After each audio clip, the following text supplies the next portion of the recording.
I'm gonna start recording. Yeah.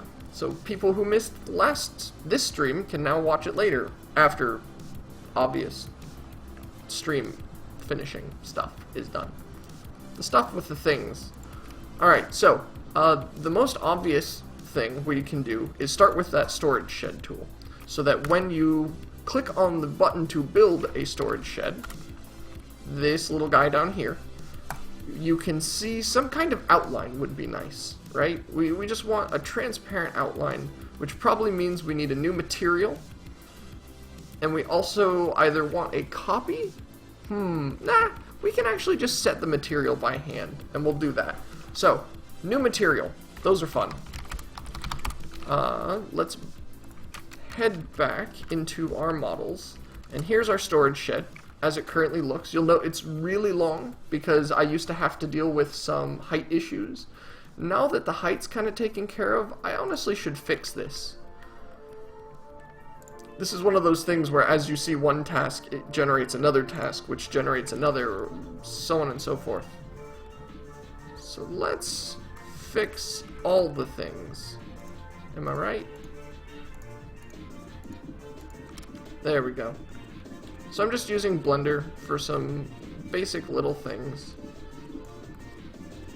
Partially because it's free, partially because it's what I know how to use. Let's turn off the magnet so that it stops friggin' doing that. And that's almost level. Bring this up a little higher. There we go, that looks nice-ish. I mean, it's programmer art, what can you expect? It's kind of the best I can do at the moment. Which is fine. The artist thing will come later. Yeah, that looks good. That should be fine. So now we have to export the new model. And then we close this. I'm just going to delete this. Import the new one. No need. There's nothing extra I needed to keep. So we're going to set first the vertex coloring material. And that's just kind of the most basic one. It gives us this kind of fake shading that I've put into place. You can see the window looks a little shaded. I did some cute things just to make this door look like it doesn't exist, and then it fades into a nice black. When we have real art, we can replace maybe some of this with textures. Maybe we'll just keep this style. Honestly, I like the style. It's less the style I'm worried about and more having something that looks good. Because right now this looks alright, and this is a passable thing, but it'd be nice to have nicer art. And just for the sake of my... I won't call it OCD, because it's not actually OCD, but part of me wants to fix this. Of course, I seem to be having... Oh, there we go. Let's fix that. This doesn't actually do anything other than annoy me at the moment. If this were a game world... Okay, that doesn't seem to want to go anywhere. If this were a game world, this infinite zone would essentially define the bounds of the game level, but since our levels are completely procedural, and this is just a file that holds this one 3D model, it doesn't really matter except to annoy me. And I'm not being facetious. It does annoy me. It obviously serves a purpose in other cases, but in our case right now, no. So we need a new material. So we're gonna jump back over to this like default ugly thing, and we're gonna set that, and that just kind of makes it white, right? That's no fun. So what we want is a mixture of what we had before of this vertex coloring. Where is it? Vertex coloring. Want to use vertex coloring, although it looks let's import the vertex coloring again just to make sure we get this right. So here's our old vertex coloring one, and whenever I set this, it just uses the vertex coloring that we've generated in Blender. Nice, easy, clean. What we want is something more like a ghost, right? So I'm actually going to duplicate the existing one, and we'll call this ghost vertex coloring, or just ghost coloring for now. I'll need to figure out some better way to do this. Also, I don't know why I'm rendering all of this two-sided. Oh, yes I do, because the trees, when they fall over, would look really ugly if this weren't two-sided. So let's dive in, because these are all, the engine uses shader-based materials, which means you can do cool stuff like this. Now, anyone who has written a shader will look at this and kind of go, ah, that's not code. It's not. The engine has a shader editor built in, and you can do things like, here's our alpha output, so this is something we will be very interested in. We've also got alpha test output. So alpha test is essentially when your alpha precedes a certain value, you just make it completely transparent. So if something is a certain transparency, you can just kind of cut it off early. Ambient reflection. So if it reflects in objects, here's what that will output to. And the other big one that we'll really care about is this, the light reflection. We'll care about that, because that will be the red, green, blue colors that this object puts off. And you can see there's a bunch of other shader things we don't really care about a ton. Environment output, not terribly meaningful for us. Reflection buffer would be if it actually reflected something off of its surface. So if it were like water, then this would be what gets reflected. Refraction is the way the light would head through the object. So if we made this transparent but let it keep casting shadows, then we might want to do a little bit of refraction. Glow. Ooh, I kind of like the idea. I'm going to move this upwards, actually. I like the idea of it maybe glowing a little. That might be cool. And I'm going to get this alpha test out of here because that's not something we care about a ton right now. So, how do we do this? Vertex coloring is pretty simple, since there's only one shader object for it, and there's really nothing more. But what we do want to do is take this alpha and do some simple math. And they've got all kinds of like nodes for things, which is really fun and really neat. So let's say, we don't ever really want the alpha to be a number. Right now it's a number between 0 and 1. And we probably want it on the lower end of that. Right now it's going to be 1 all the time, because alpha is, remember, alpha is transparency. It's that fourth value inside of a color. You have red, green, blue, and transparency. So what we're going to do, let's just do a simple divide for now. We'll try that first, and we'll kind of see where it goes, and we'll make things prettier afterwards. So we hook one end from here to here, and one end from here to here, and we are going to divide our alpha by just a constant number for now. There we go. We'll divide it by not 1. Let's divide it by 10. So that would mean our 1 will come out as 0.1. That might be a bit low, actually. Let's try like 2. Have it just for now. See how that goes. And since this is something we only want to affect the alpha value of, we're going to say W, or actually in our case we can also say A, and that'll be fine. A is, alpha. You could set in here and say, well, we could base it on the red or the green or the blue component. But instead we're just going to say the alpha value, because that's all we really care about. And since I'm a little picky about how my shaders look in this engine, we like things to be as pretty as we can manage. There's a lot of crossing in here, but we can fix stuff like that easily enough. Move things around, get them where we want them. There we go, much better. A bit better. Close enough. You can kind of slowly see my expectations dropping as I work with this, and that's fine. It keeps me from like straightening things out for hours on end, because I will do crazy things like that if I'm not careful. There we go. That's good enough. Good enough. You can kind of see where arrows are going, and it looks nice. So let's see how this looks on our model first. Actually, ooh, can we? No, we can't. Because there's no vertex coloring on their preview object. Something I should honestly get the engine creator to fix. Because that would be nice. Have a little something in here instead of just a giant black square. So we have our ghost coloring set.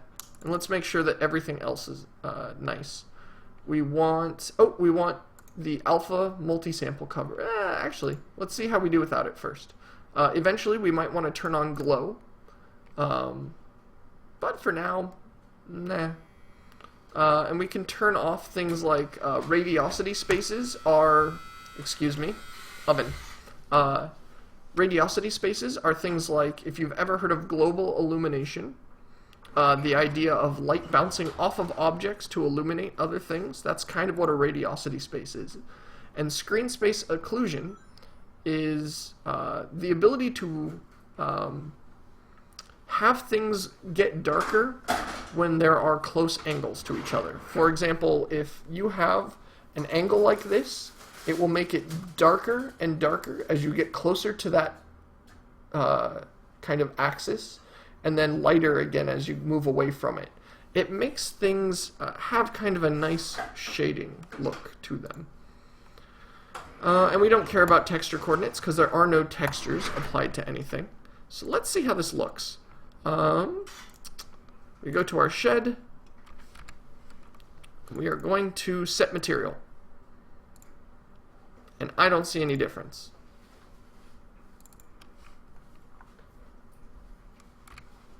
Interesting. I didn't miss anything. Oh, thank you. You're welcome.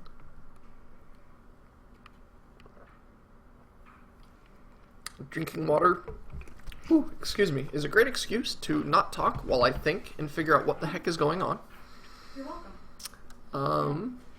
So what's going wrong is the question. Something in this material. We probably need, not the alpha test, but the alpha sample. I saw things change. That looks much better. Let's see. Yeah. Yeah, that's what we wanted. Okay, so now you can see it's kind of ghostly, see-through. Yeah, looks good. Looks like what we want. I kind of want it to be blue, because blueprints, right? Blueprints are blue.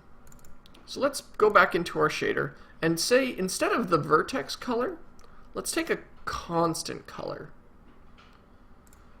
Because I'm going to play with this a little bit, and we want this to look as nice as we can get. Right, so let's take a constant color, like a nice, that's a cornflower blue-ish color right there. That looks nice. For anyone who wonders why I say cornflower blue, it is the default color of Microsoft's XNA software. Just kind of Stuck in your head? something that stuck around. After you use a framework like that for so long, you kind of get certain things, stuck in your head, for lack of better words.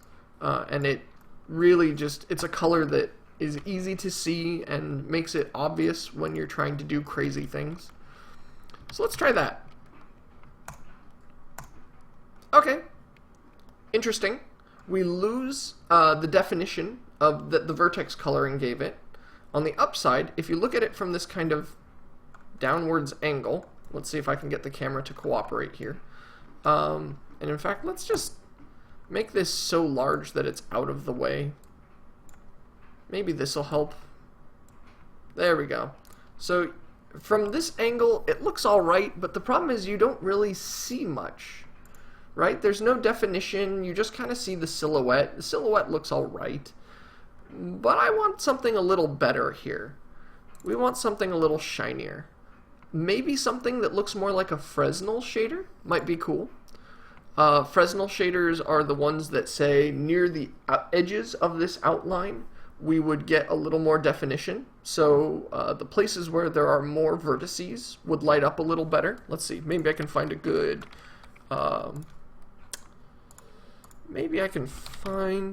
example on the interwebs very quickly. Fresnel shaders are pretty common. You see them in a lot of places. Here we go. So this specifically is a really good... Of course, I went to somebody's forums that I don't really care for. Let's just look at the image. There we go. So this is what Fresnel is. You can see a basic color Fresnel, or a reflection Fresnel, or the one I was kind of thinking of is this luminance Fresnel shader, where it gives it this nice kind of edging that I like. Maybe I'll try that. Maybe I could even mix it with the color a little bit, and we could get something that's a little more kind of white, or maybe we could get something that's blue on the inside and white on the edges. That might look cool. Drakam, sorry, there is no way to donate right now. I'll feel a lot better about donations when I have a game that you guys can play, so I could kind of give you something in return. I know a lot of you like my work, or at least so I hope, because I have 130 or so followers at this point, so I hope you guys like my work. Or at least my talking, my lovely soothing voice, or something. I don't know. There's got to be something here that you guys value. But I would like to, at least until you guys can have a game to play, I'm trying to keep kind of money out of this situation. Just so that I don't feel pressured to kind of do much in terms of setting regular schedules or feeling bad if I miss a regular schedule. So that's just kind of why I don't have a donation thing right now. Maybe later. I also had the idea of setting up a Patreon so people who subscribed could get either anything from lessons to, you know, just demo versions of the game as I work on it, stuff like that. So I'm kind of looking at the basic processes, and I see shader time here. Shader time is always fun. Lets you do some neat stuff. In fact, let's do some more neat stuff while we're here, right? It's kind of one of those things. You dig in a little bit, and you kind of in for a little, in for a lot.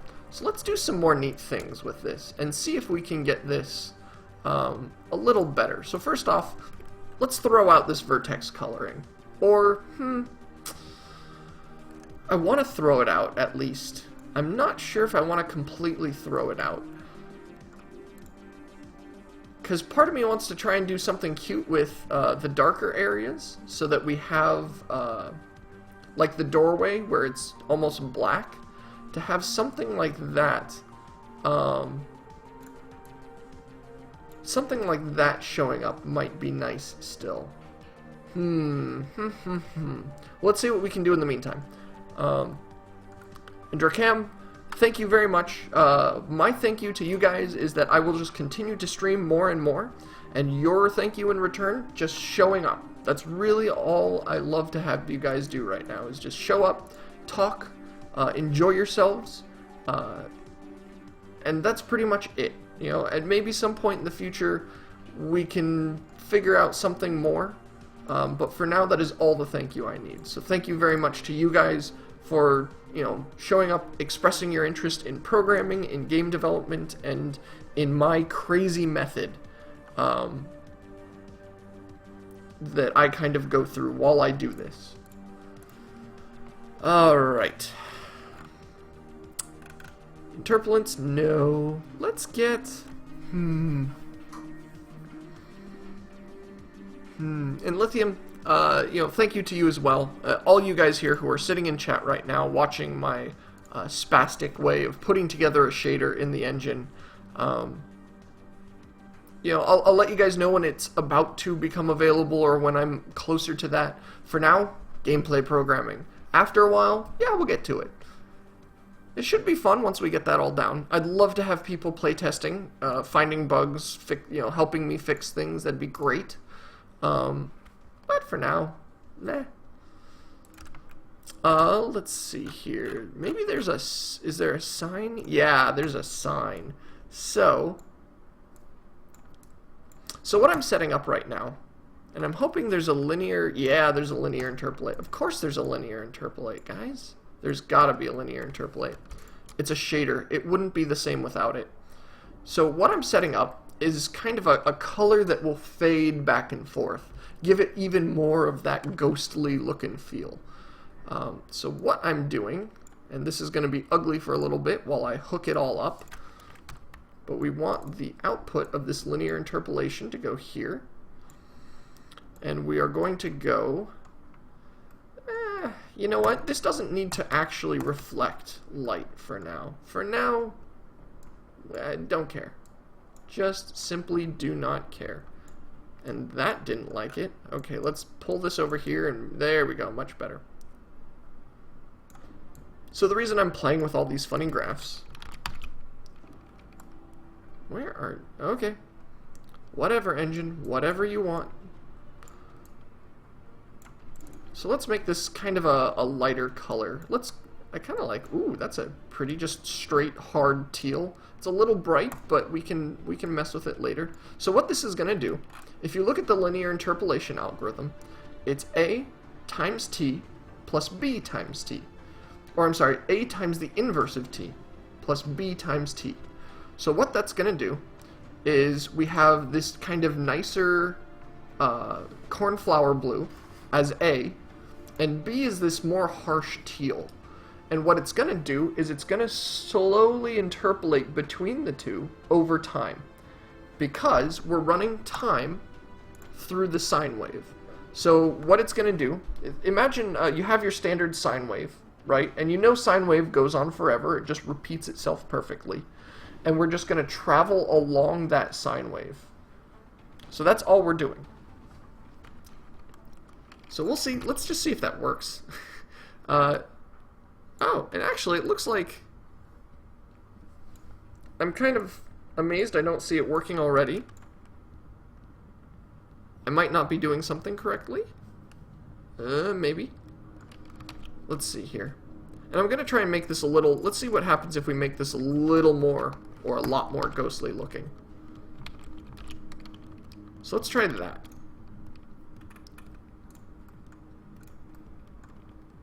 So I don't see the color change. And that's kind of something I was hoping to see. What am I missing? What am I doing wrong or right? No. Per sample is not going to be what we're looking for. So per sample versus what we're currently doing, which is per vertex. Per sample shading is every pixel versus per vertex shading is obviously every vertex. So every point on here has a color that is being applied to it, and that color is what's determining how this looks. Which is why, if you look at our actual shader, let's see here, bring up the actual shader, you can see this ambient reflection, and actually let's get the light reflection output in here too, just to keep it happy. I know the engine likes it when you have everything getting what it wants. And I'll just back this up a little bit. There we go, so that that's a little prettier. And we'll bring this back to 2 just so I can see things as I work on them. I'm kind of amazed I'm not seeing the fade in and out like I expected to. Makes me wonder if this shader time is either doing what I think it is, or if this sign is kind of being bizarre. Oh, you know what might be happening here? First off, this might be going really slow. So this change might be happening. It's just happening so slowly I'm not really noticing it. Might be the case. The other thing to keep in mind is that sine goes from 1 to -1. And that might be causing our shader some trouble. Because we want this number to go between 0 and 1, not 1 and -1. So the -1 might be messing with our shader a little bit. And let's just double check I've got this right, because I thought I had it. Yeah, okay, so shader time is what I think it is, or I'm pretty sure it is what I think it is. Let's pull up the documentation really quick. Let's get this over here, and we're going to look up the shader stuff.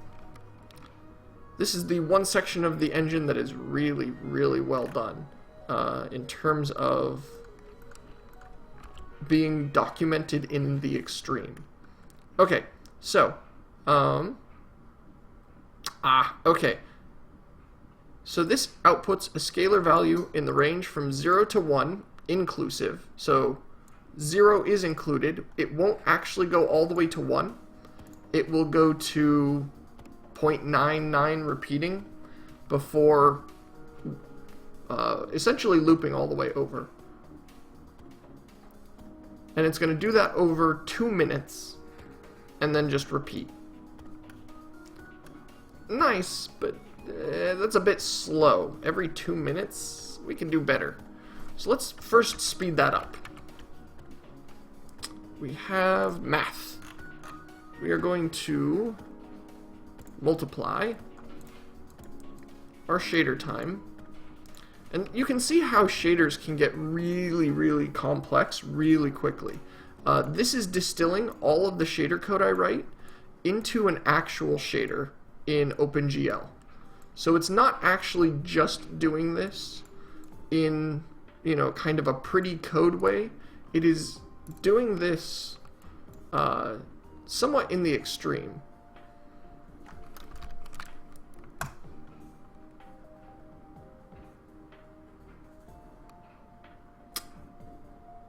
So I think I see it changing. Think being the term. Now the problem is shader time goes from 0 to 1. If we multiply it by 10, yes, it goes faster, but it also now goes from 0 to 10. Is that a problem? We're putting it into a sine wave, so that's not the end of the world. In fact, let's make it go, let's see. So this will go every 12 seconds. It will go through, is that correct? Let's see, for every second, or for every 120 seconds, it goes from 0 to 1, and we want that to go from, So you can actually see the preview is changing. So it is working the way we expect it to. I'm going to speed it up a little more, just to make it a little happier. There we go, that's a nice looking change. Can I make it go even faster? Let's just see how high we can speed this up. There we go. That's a nice change, right? That looks pretty. Maybe not quite that fast. That's going to be a little... There we go. Pretty, right? Hopefully. Alright, so... the only other thing that's left in my mind is this sine value going from -1 to 1. We need to fix that before we do anything else. So the way we do this is we're going to change the range. Right now our range is -1 to 1. We're going to simply shift it by 1. So instead of -1 to 1, it will go from 0 to 2. And then we're going to divide it by 2 so that it matches the range that we want, which is that 0 to 1 interpolation range. So multiply by 2. Or not multiply, sorry, add 2. And then divide.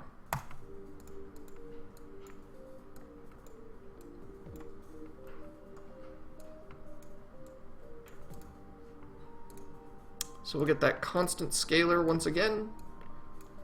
So from 0, this will now go from 0 to 2 instead of -1 to 1. Same range, but a different, we've just shifted it over.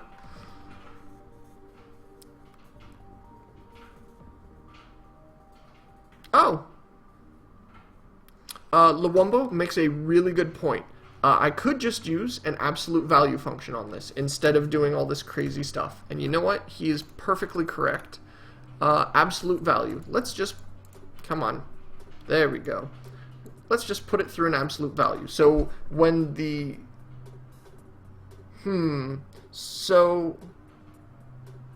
The only thing I'm seeing is when you think of a sine curve...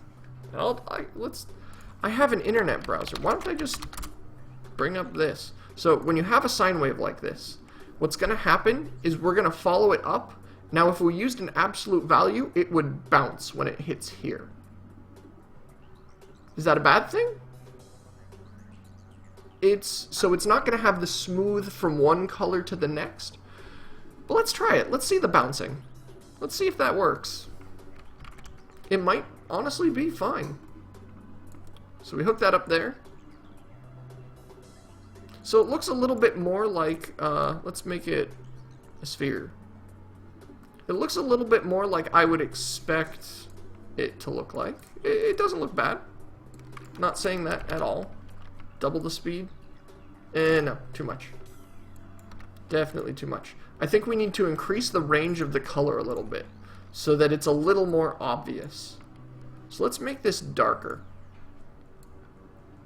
A little more, a little more green, a little less. There we go. That's a nice dark blue right there. There we go. That looks a fair bit better. In fact, I kind of want to slow that down a little. Yee, see? We can do pretty things, but you know what? That's not bad. That's not bad. Let's leave it. I like it. Just gonna do a little last second cleanup. There we go. That's nice. Right there. That's something I can deal with. So a little bit of complexity in here, but you know what? Right now our graphics card is not doing a lot of work, so it's not a big problem. Now if we had a very graphically intense scene, or a lot of pixel shaders flying around, or a lot of textures flying around, I might start to worry about stuff like this. But because our scene is so incredibly simple, and because we're not texturing things, we're only doing this vertex color work, I'm less worried about it. In fact, we can simplify this further. We're going to remove this divide. And instead of making this 2, we're just going to say, it's a quarter alpha. Or we can even say, it's a half alpha, right? That's fine.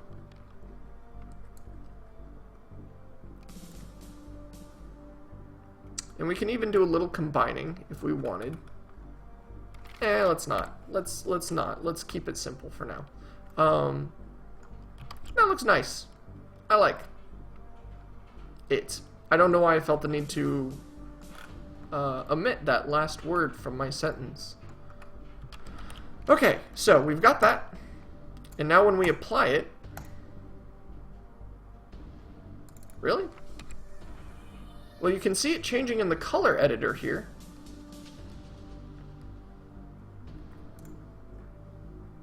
Bizarre that it's not actually... Let's reset the material here.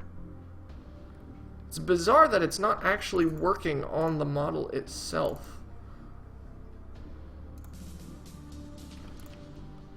No, still not the solution. We don't want alpha testing, just this alpha multi-sample coverage should be enough. So why isn't this happy? Because you can see our sphere is changing colors. Why isn't this? You know what? Let's try putting this in the world, just for test purposes. Maybe it's something about the editor. Maybe the editor doesn't like to do this kind of stuff. So here's our test world. And go. Oh wait, we need somebody to build it. Quick, people, move. Somebody build.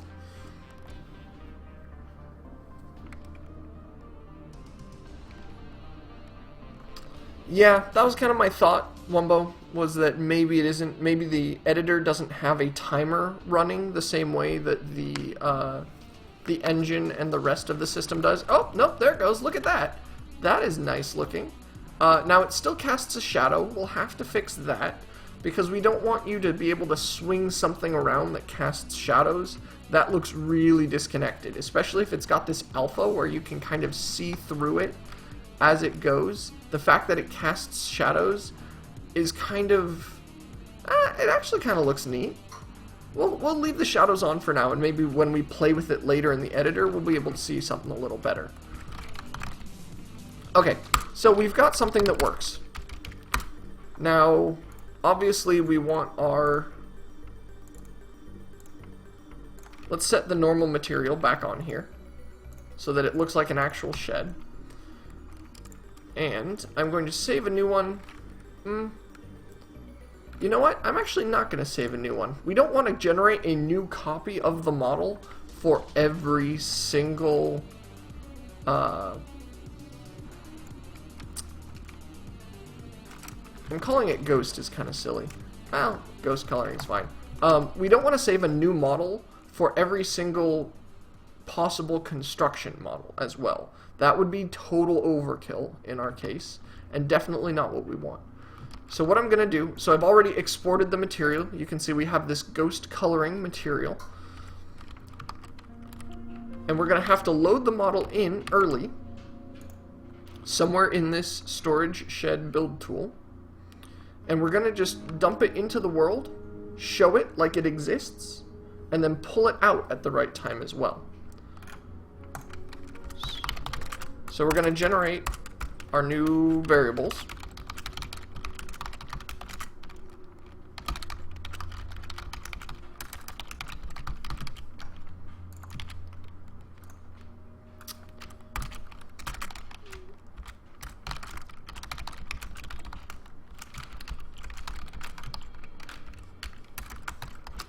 And we're just going to load up the shed the same way we always do. So we're just going to load it up using the generic model. But what we're going to do instead of our usual system of just kind of dumping it in the editor is we're going to keep this one close to the chest and hang on to it in case we need it.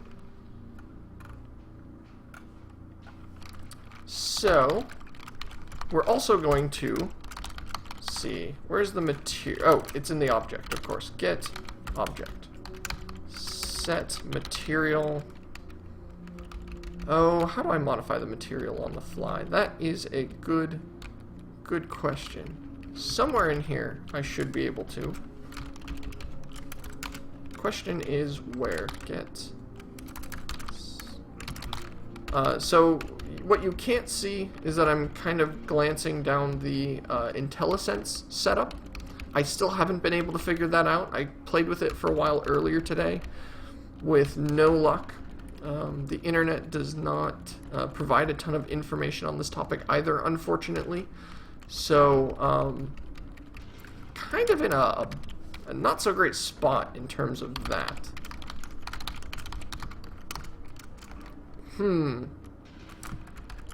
Once again, I'm going to have to dig back into the good old API documentation. And see if it's got anything that we can make use of, because there should be a way to do this. There really ought to. Whether I can get the submodel or something. So, okay, it subclasses off of model. That's fine. Model type, we don't, okay. There is a node activated to this, because you can see it actually subnodes from the node class. So if there's something inside one of these that allows me to modify the material attached to a node, it should be in here.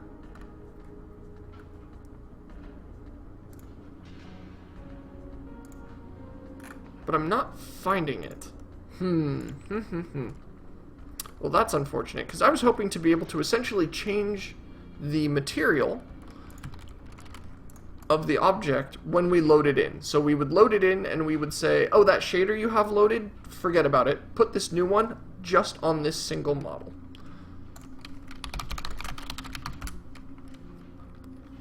So I'm kind of trying to find a good place, because there's obviously a way to set and change materials for objects. The question is, where is it?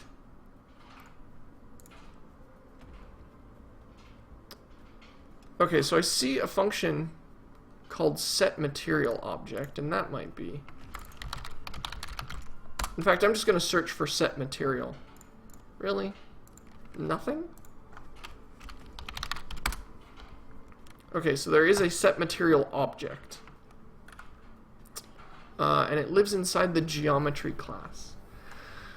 Unfortunately, the geometry class isn't really what we want. Because geometry doesn't... so let's see. Can I find the class that this runs from?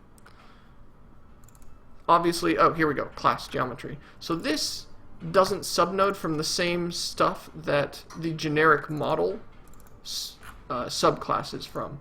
If it did, it'd be easy. We can just access the inherited classes functions like we would anything else, and we'd be fine.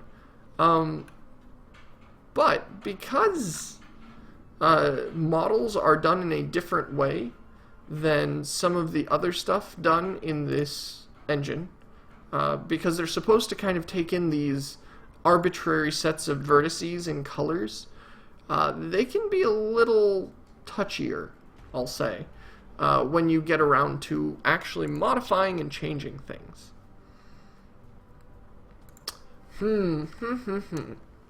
Well, that does definitely throw a spanner into the work I was hoping to do right now.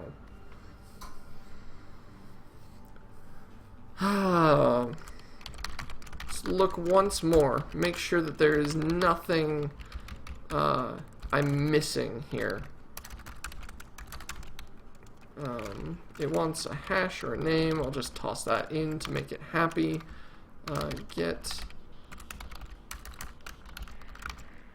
set. No, there's no material here. It does not look like there's a way to modify that material.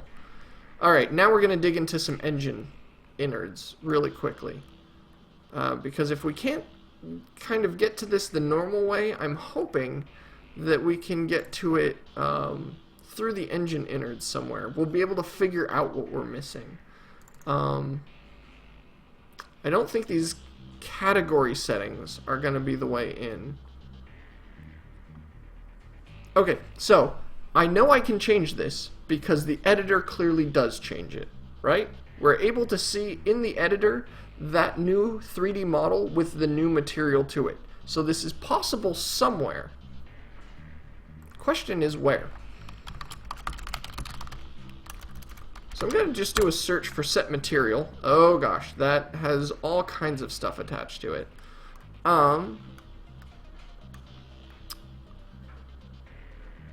So we have ways inside the engine that it is setting the material. So maybe we can just kind of peek into some of those and get what we need. I realize I keep slowly sitting forward for some reason and kind of taking my forehead off of the camera. I honestly need to move the camera to a spot that's a little happier on my desk, but that is another thing for another time. So set material color seems close, but that's not what we want. It'd be nice if there was just a straight set material. Okay. Set material object pointer, we're getting a little closer. Although that is inside the particle system code. You can see that's inside C4 particles. Might be helpful, but probably won't get us closer to what we actually need. Here you can see the geometry where that set material count and set material object pointer, where those existed. We're getting close, very, very close. In fact, I'm just going to dig into the definition of this and see if I can find something. But nothing obvious. Get material object table, that looks promising. Segment store, dang it. Once again, this is something that is specific to the geometry class, so that's unuseful. I shouldn't say unuseful, because that's not a word. That's just simply not useful. There we go. Oh, geometries and attributes and all kinds of crazy stuff. It's a great engine. Just when you can't find something, it can be really painful. We have all this stuff, and yet we can't find what we need. Well, I might have to do this off stream. Let's see. Here's render segment stuff. We're getting close. Set material object pointer for a render segment. Now the question is a render segment anywhere in the code we currently have? Maybe? Node is... Nope. That's just it. It's just a node. And it's a registerable thing. Not really. Okay, let's keep poking around a little bit longer before I move on. Because this is a pain. A definite pain in the behind. If we could only figure out how, not the engine, but the actual editor did it, that would be nice. So it definitely might be a property or attribute. Wumbo, I think, has that right on the nose. I'm hoping I can find the way that the editor does it, and that would really be my way in, is to kind of copy what the editor does and then go in and mimic it. That's a good way to fool a lot of systems when you can't do something straight up or obvious. So we have these editor manipulators, and somewhere in the editor, okay, here we go. Somewhere in the editor, let's look that up again real quick. Somewhere in the editor there is a menu that says set material. And I'm just going to open this. So it's in the geometry menu, and then it says set material. So if we can find where this gets called, we can then dig into the actual plugin that makes up the world editor, and from there we should have a pretty clean way to do this. So I'm going to close the engine, and I'm not going to be able to find the string set material. That's not going to happen. But I bet... Oh, really? Did I lose it? Okay, we're gonna set material. Oh gosh. Okay, so here's all the places it found that set material set of text. And I'm just gonna make this huge for a moment so that we can dig through it quicker. So engine code is not where we want to be. We actually want to be in the plugin code. And editor manipulators, light manipulators, model viewer, somewhere here, somewhere in this editor commands. Okay, we're close.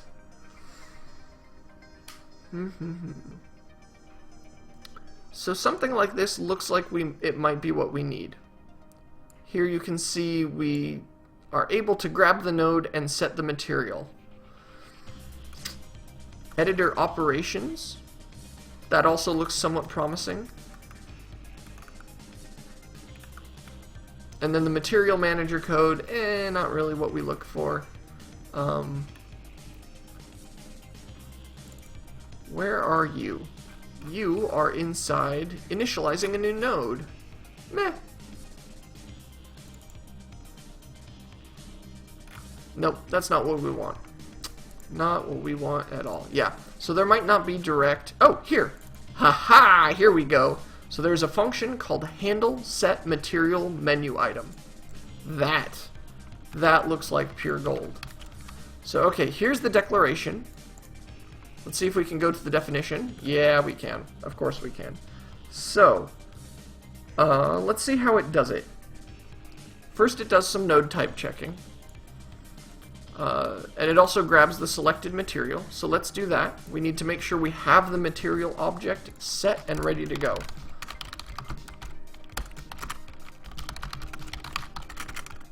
And I'm just going to call this the ghost material object, because I'm naming everything ghosts because I feel like it. And we need to give it a name, or we need to use the name, I should say, that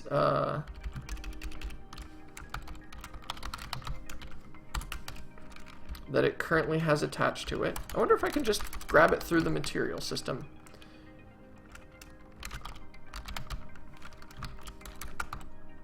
No, I can't just use material, can I? Although I could have sworn that that was how we got things. No, it's not, apparently. Get material? There's a way to do this, I swear. I've done it before. It's sad when you know something exists in your codebase somewhere and you don't know where you found it or where you've done it before. Okay, here we go. Material object get. There we go.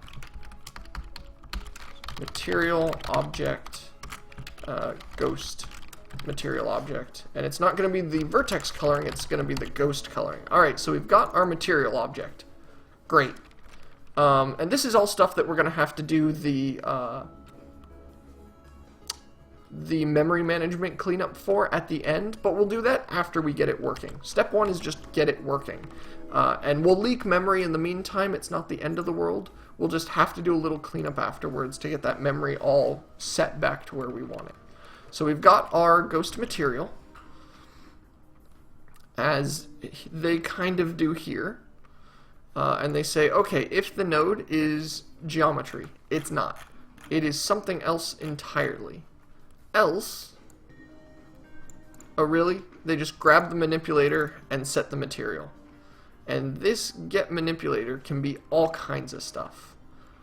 I wonder what it considers this. If it just considers it a straight up node. Let's see how it sets the manipulator, or sets the material. This is a virtual function. Somewhat frightening, because that means it can go all over the place. But the easy way to look things up, especially if you're looking for definitions, is you toss in the 2 colons at the beginning, and when you hit find all, here is every place that it is defined or in a comment somewhere. So here's a basic... Okay, so that's the virtual function that is nice and empty. We don't actually care about that. Let's find one that's filled in. Preview, geometry manipulator, instance manipulator. This might be close.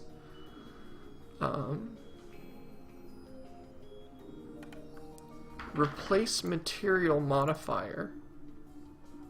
This looks really, really bizarre. Instance... So the instance contains modifiers. Excuse me, I've got a bug flying around my face, so I'm just kind of swinging and hitting myself in the face repeatedly. I don't mean to. An instance. What is an instance? And is this what we want? Is the question. Instance...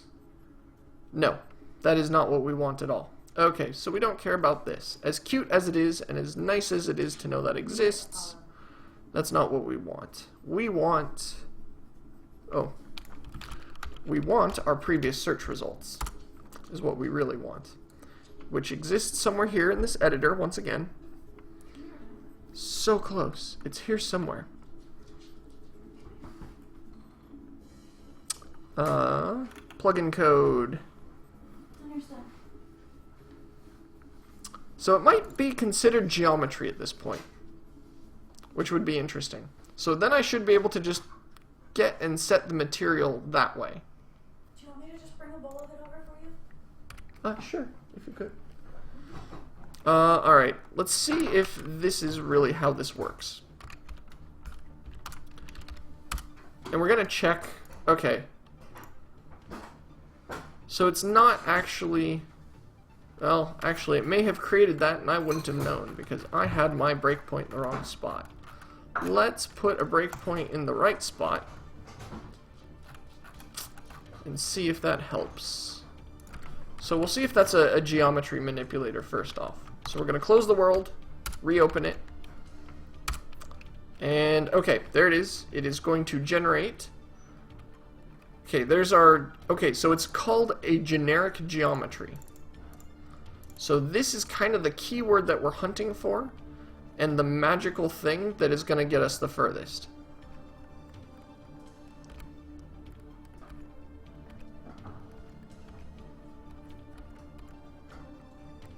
So the question is, what lets us set that? I probably should stop doing that. And instead, set material. Okay, so we still have this breakpoint here. So we'll know that we found the right one if I set the material and it actually triggers that breakpoint. So we select that, we've changed our material. When I call set material, there it is. Okay, so this is something that that the engine isn't telling us, but that we can still do anyway. And what it's essentially telling us, yeah, is that we can grab that kind of generic model node and we can cast it to a geometry node. It's not going to actually kill anything by doing that. Alright, so save to model resource. We're just going to set our storage shed back to normal. And what we're going to do Where is it? Okay, here's our tool stuff. And here is our shed. And even though it doesn't explicitly say it, we should be able to grab the shed blueprint model. We're going to cast it over to a geometry pointer. And this is kind of dicey, but we'll see how well it goes.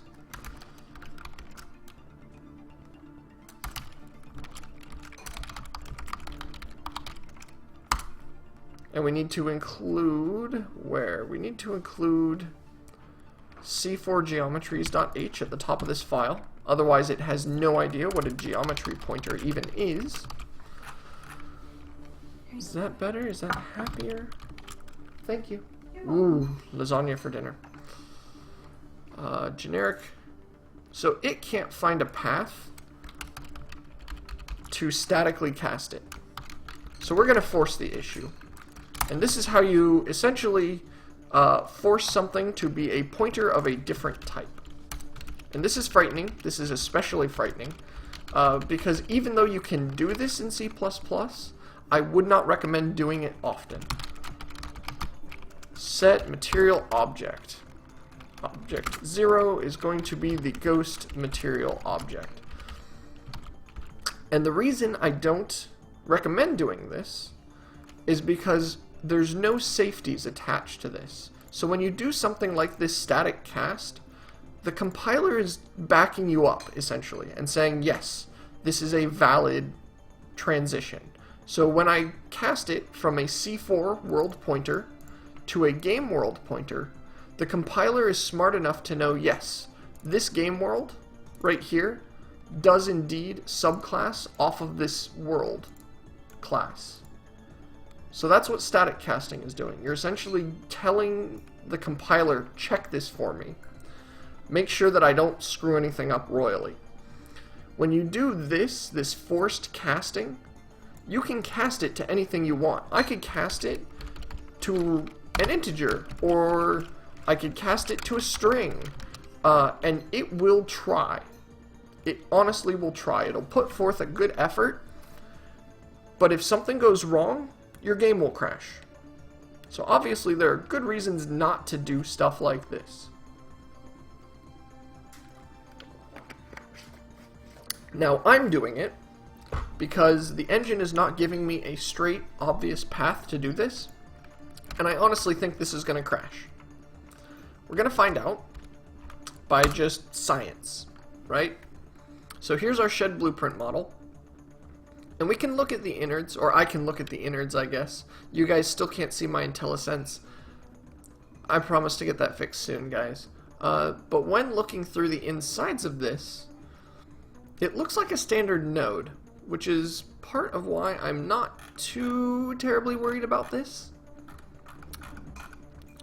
Obviously, if the stream cuts off, we know I've broken everything and that my computer has died, but obviously that's not going to happen. That's why operating systems exist. They keep people like me from breaking absolutely everything. They just let me break a lot of stuff. Only my own stuff specifically. And I'm sorry, I'm butchering the name probably. Matic PDFer, I think I got that right, asks, what do you think of Unreal Engine 4? What little I've seen of it looks nice. I haven't actually used it myself. I kind of wish I had the chance. Yeah, and there the engine is breaking. I kind of wish I had the chance to give it a shot, but I haven't yet. I don't use Unreal Engine too often because their licensing is not to my liking. I like to not have to give the engine I'm using a percentage of my profits, just in case the game goes huge. It's kind of better to have purchased a license instead of having to do something ongoing like what Unreal has set up. Now, it crashed. I kind of expected that. I don't know why it crashed. And honestly, at this point, I'm kind of thinking that I'm just going to create a new object for now, and then I'll fix it later. In fact, that's what I am going to do. So, I'm gonna call this the ghost shed. Ooh, spooky ghost shed. And we're just gonna make this real easy on ourselves. CodeMatrix asks, did I... I don't know. I probably did not. I don't actually check my Twitch messages too often, so I'm very sorry if you guys message me on Twitch. It might take me a while to get back to you guys, because, well, I don't check that too often. And honestly, you'd think I'd have seen an email. I don't have anything sitting in my Twitch. Oh, no, I do have things in my Twitch inbox. It's just, interesting how they do that. Anyway, back to work. I'll get to your message in a little bit, CodeMatrix. Once things slow down a little bit, I will definitely take a check at your mail. So we're going to save this. We're going to call it... Actually, no, we're not. So we're just going to swap over to this ghost coloring. Set it as the material. Hey, look at that. It's all ghosty now. And we are going to save it to a model that we're going to call the ghost shed. Great. Easy. Simple. This is the probably way I should have done it initially, but whatever. Alright. So we've got a 3D model that we are loading in place. Good. When you click on the tool, we want to add this to the scene, and when you remove the tool, we want to remove it from the scene. So the question is, how do we do this? Well, we'll have to override this engage and disengage function that I've written. And these are going to be public things, and they don't need to be virtual anymore. Back to the stream so that you guys can, so I can see what you guys are writing.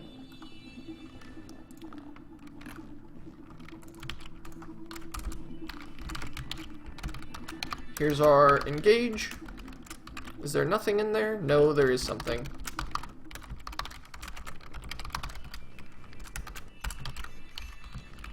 And I just realized where there will be a bug in a moment that I need to fix. I love it when I can kind of guess in the future what needs to happen. So what we need to do is, first off, we need to make sure we call our base class. The most obvious thing we do when you do something like this for a virtual function is that your virtual function is going to override the old one.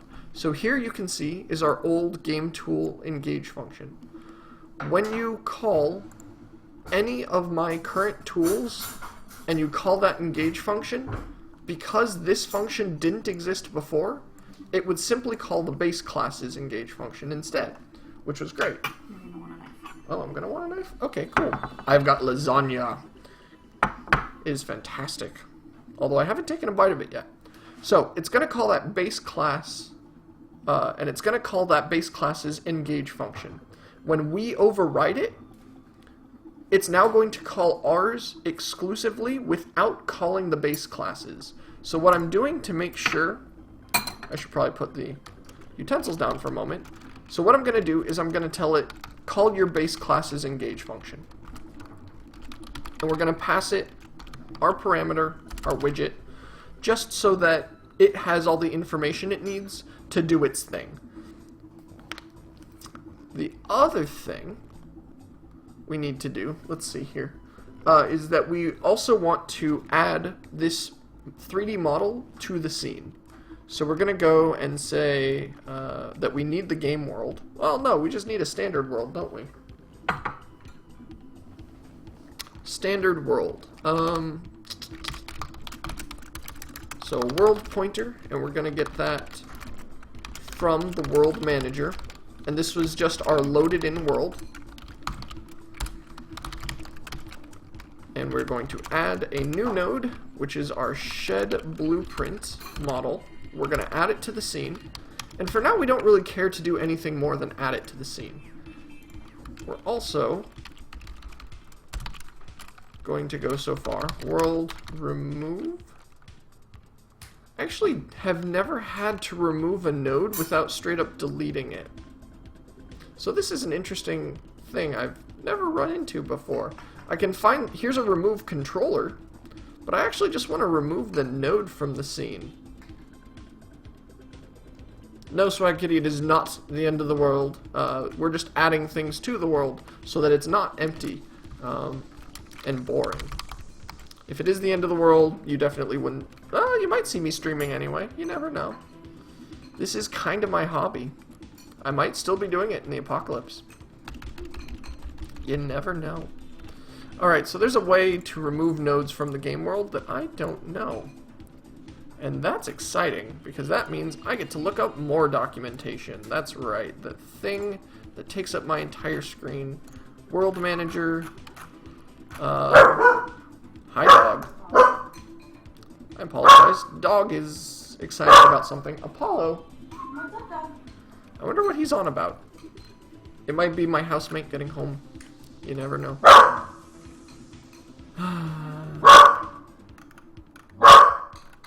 Apollo. Shh, shh. Once again, I'll apologize, but continue working. If it gets really bad, I might drag him onto the stream for a moment just to quiet him down. So I'm not seeing a way to remove things from the scene. In fact, I don't even see the add new node. Oh, okay, here's add new. Question is, how do we remove it? We probably just have to go into the root node and just remove it from the root. Deal with the problem at the root. Okay, that's what it looks like. So, we have our shed blueprint model already, and we can get the parent node. Get root? Yeah, we can get our own root node. And then we are going to, here we go, remove subnode this. So we don't even need the world. Forget the world. Not this though, the shed blueprint model. There we go. So now, when you click on the button, it should add it to the world. And when you declick the button, we should then remove it. And remember, there was a bug I was thinking of earlier that I need to essentially ensure happens. And that is, every time we change this selected to false, we also need to call that game tools disengage. Because otherwise, it won't actually know to remove itself. And I don't know why the widget is actually a part of this engage and disengage, so I'm just going to remove this.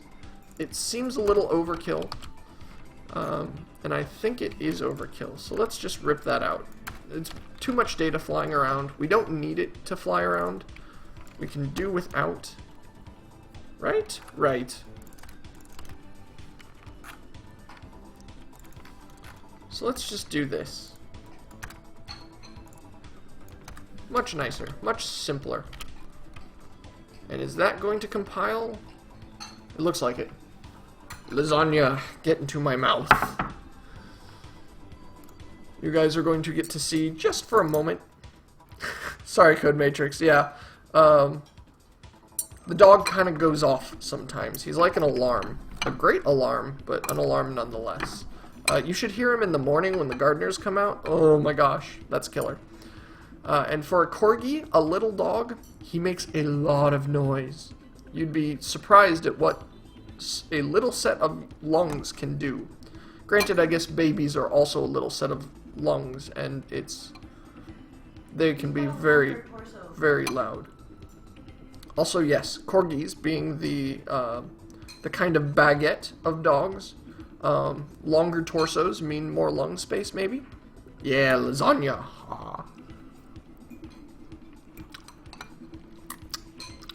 Fearless Flame, today is Friday.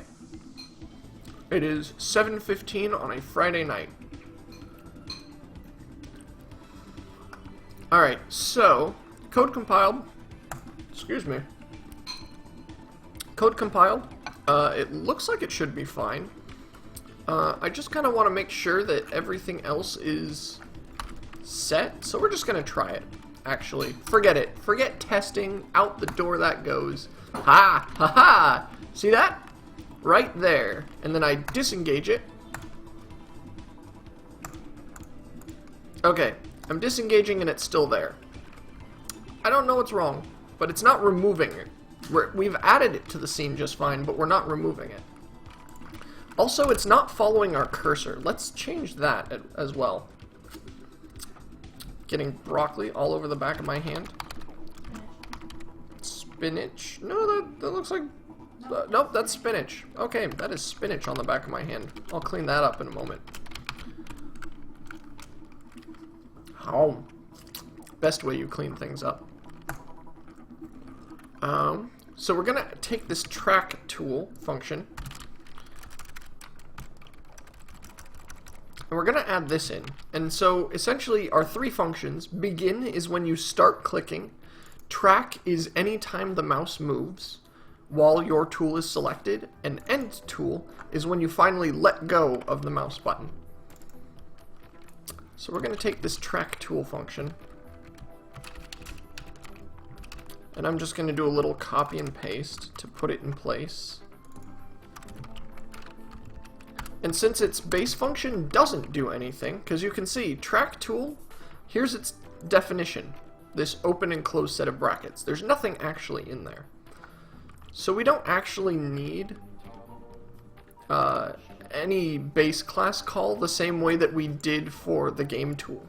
We don't need to really do any of that. So we're going to grab that shed blueprint model, and we're going to just set the node's position based on that pick point that we have. There we go. Nice and simple. Anything else we need to do? Well, we need to figure out why this disengage isn't getting called correctly. That is a bug that should be, honestly, either fixed or somewhere in the system. Okay, so let's look at our input handler. During mouse events, pretty obvious. If any of these mouse events comes in and you clicked on a widget, oh, you know what? You know what? It's actually probably in... Here it is, the handle button event. Ah, it's calling engage and disengage. So let's put a breakpoint in here and make sure this is working as expected, because if it's not, that's problematic. So we click on the button, and we can see that it is selected. Good. And so engage is going to add it to the scene. Now, it's not following the track task. That's not good. That's also a bug. Apparently, I put this system in and did not do a lot of bug testing on it. Let's see here. Is the... come on. Okay, so we're going to dig through the handle mouse event first before we figure out why this node isn't disappearing. So did we hit a widget? No. So we're going to grab the input handler. We're going to see if there are any tools selected, of which there is a tool selected. We are going to detect collision. And we're going to call the track task on the selected tool. Good. And there it is, setting the node position. Ah, and there is our problem. Whenever you change something about a node, you need to also invalidate the node, which essentially tells the engine something has changed. You need to update this. Really?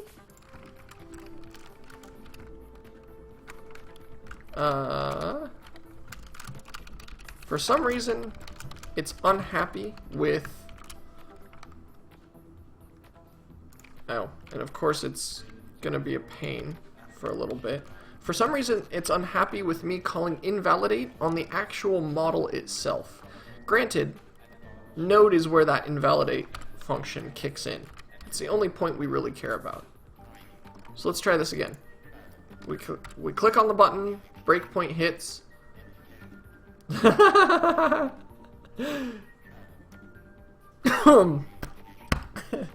That is an interesting bug, my friends. I know exactly what's going wrong.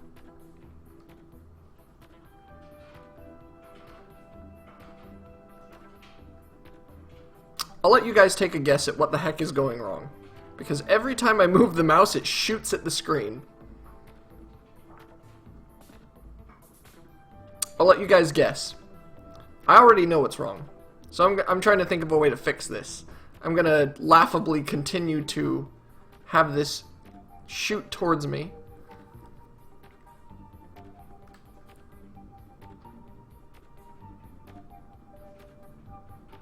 Whee! I am deities, got it. So the mouse collider is hitting the object each time I move the mouse, and that is slowly moving it towards me. Because remember, we're using the pick point that the collision is detecting, and we're using that to generate the new point. So it's going to continually hit the object and pull it closer. Hit the object, pull it closer. And it's going to wash, rinse, and repeat on this until the object is, as you can see, pretty much about to hit the camera. The fact that it's headed straight at the camera is kind of accident more than anything. Oh no, because it's the ray is coming directly from the camera. So it pretty much is always going to be headed towards the camera. Hilarity ensues. Okay. Let's add a little bit of collision avoidance to this system, shall we? Already we've got characters as one kind of collision thing we can remove. We might want to add buildings as their own collision exclusion part. So let's see. I'm going to actually take another bite of this lovely lasagna. It is very good. And if you guys have any questions, what I'm doing, why I'm doing it, what the heck I was talking about when I was trying to explain that bug, now is a good shot. Now is a good time as I stuff my face with wonderful pasta and cheese and spinach. Actually, I see corn. I see corn in here as well.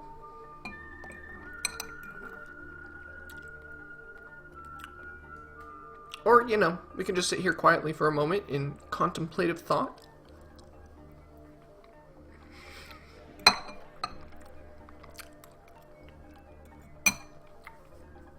So let's see, where do we fix this? Where do we fix this? The easiest place I can think of is when we actually load the model in. Set collision. Nope, I have to get the object first. Really? Really? I can't set the collision here? Once again, the fact that this is a 3D model continues to baffle me. Or it continues to at least thwart some of my most obvious workings. But that's fine. Because I am, at least, if anything, very persistent. So we're going to take a new world. We're going to import that, oh, where is it? Load from model resource. We're going to import our ghost shed, and we're just going to turn off collision. As we should have done a long time ago. I don't actually need to uncheck all those boxes, I just kind of did. And let's try removing some of these other options.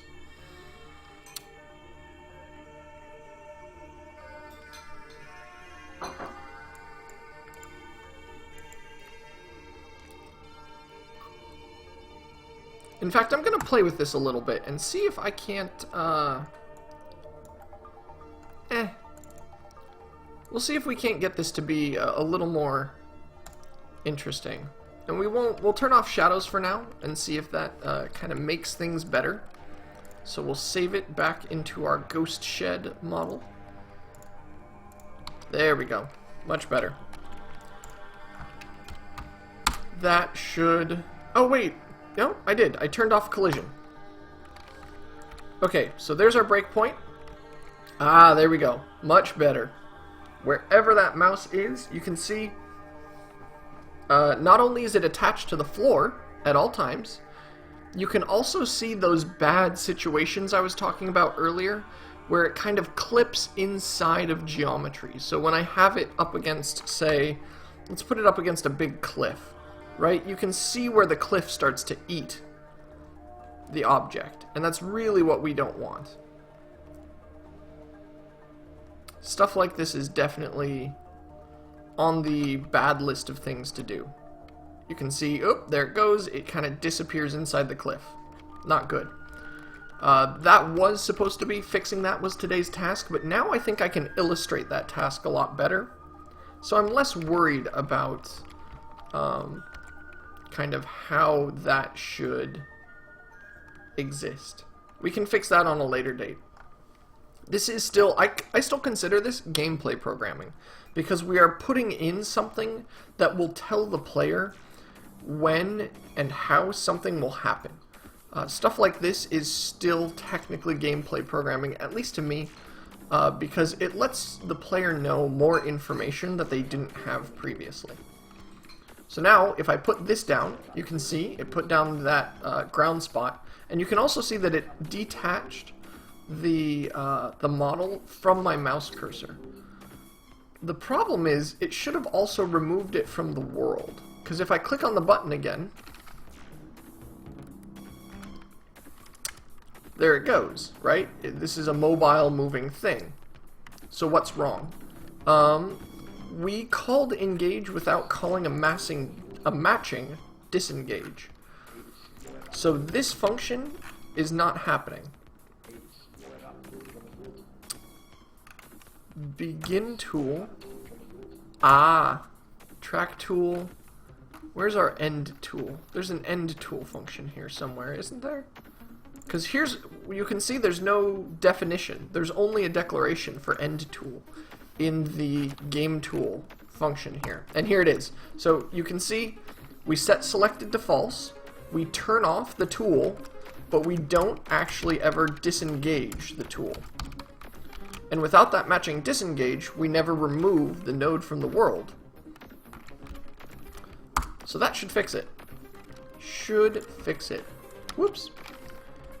Let's remove that breakpoint from the code. So there it is. I click, and it's still broken. Did I not recompile? I thought I recompiled.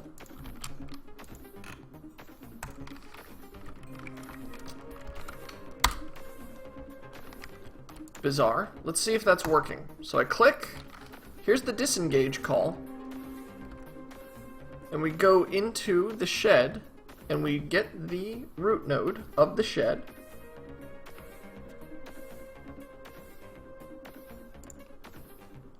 And that's a model, and a model is a node, and a node has a node tree, so we should... Okay, here's get root node, the insides of it, and that should just be the infinite zone, which is correct. You guys can't see the IntelliSense, but I'm kind of wiggling my mouse over where it should be on your screens, and it looks fine. Okay.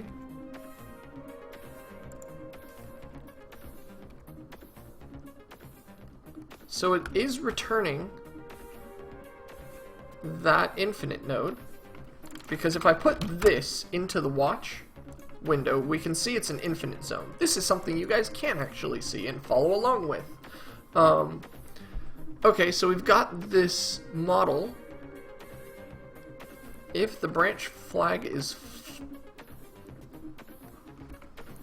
Okay. Tree remove subnode.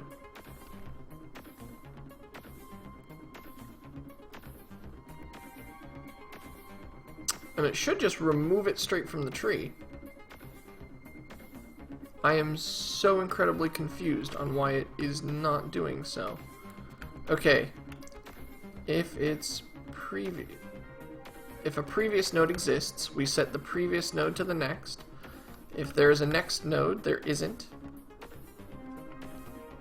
We grab all of its subnodes, of which it has one. That is so incredibly bizarre. It does remove it.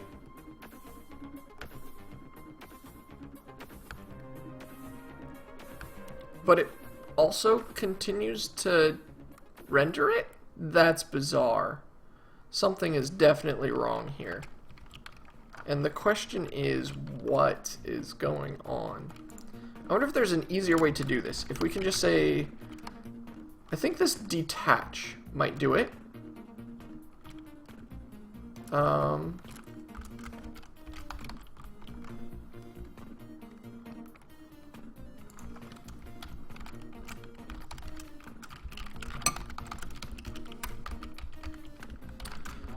So I'm kind of looking at different ways to do this, because this seems really bizarre that it doesn't want to do this. That it doesn't want to remove the node from the world. Yes, I've added it, but I shouldn't have to delete it every single time. That just seems a little over the top, I guess, for lack of better words.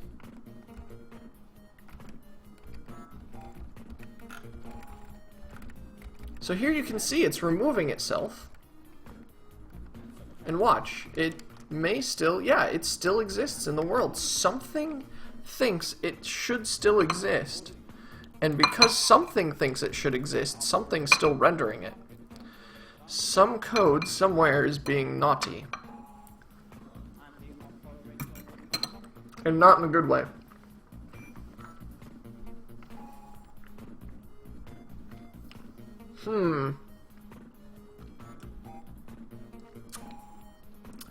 What is going wrong?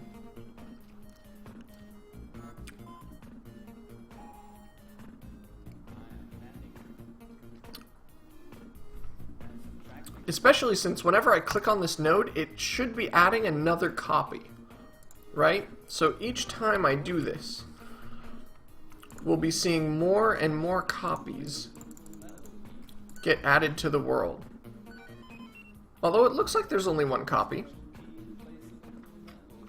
So, I'm deity, something else, it's not really storing a reference. References are kind of a Java and C# thing.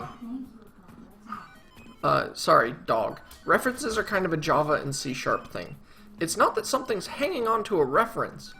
It's that I think I may have, it either still exists in the tree structure somewhere, which is my guess, or, maybe I need to invalidate it after I remove it from the tree. That seems bizarre that I should have to do that, but maybe that's the case. Is that, you know, without... I don't know. Why would it not... So why would detachment not actually remove it from the world? I'm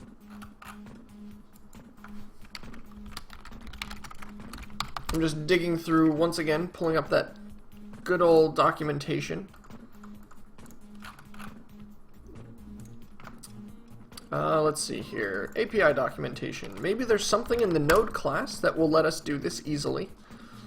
So the other thought is that we could actually disable, enable, and disable the code. Or not the code, the node. One character difference, but that means a whole lot of difference in terms of other stuff. So let's see, invalidate. Whenever a node's local transform is altered,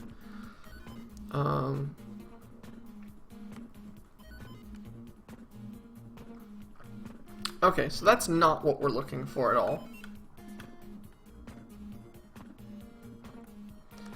That is, oh, okay. Maybe this neutralize function is what we're hunting for. Returns the node to a state it was in before the preprocess function was called.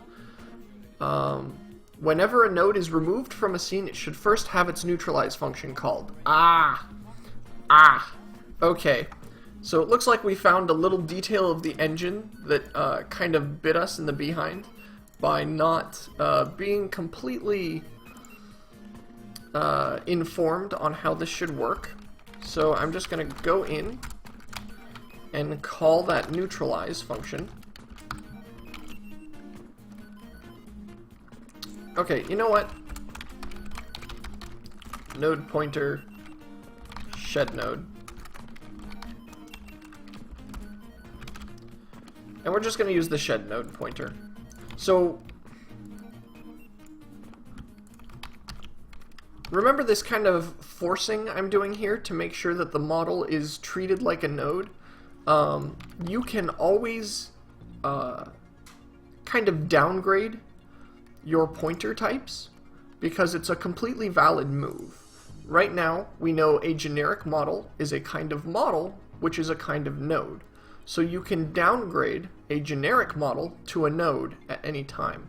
Now, if you want to go the other direction, you always have to statically cast it to ensure that the compiler is double checking you, or you have to force it to keep the compiler from complaining if you're doing something that isn't kosher.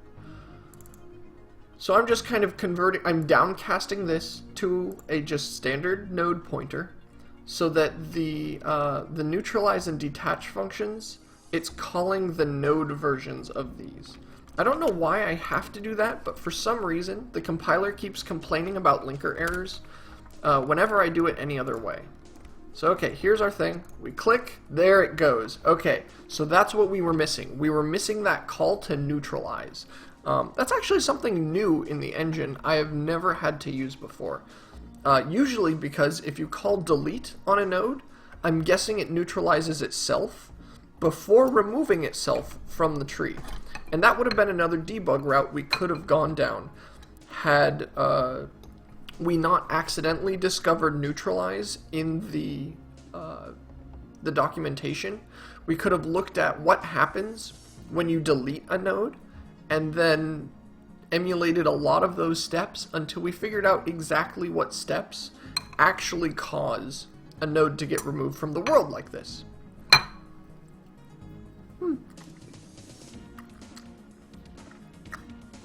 Woo.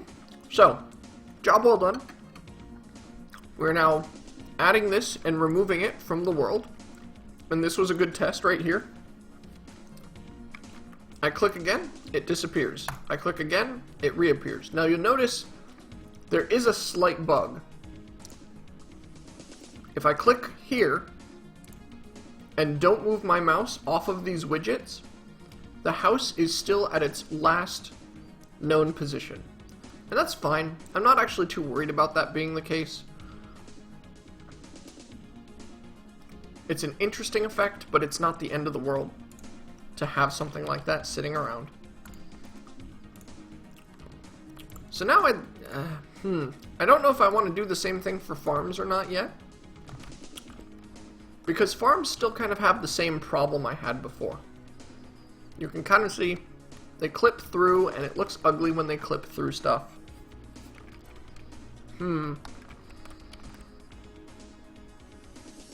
So we've got one tool taken care of, right? This is a nice shiny little addition to the game. That, I hope we can all agree on.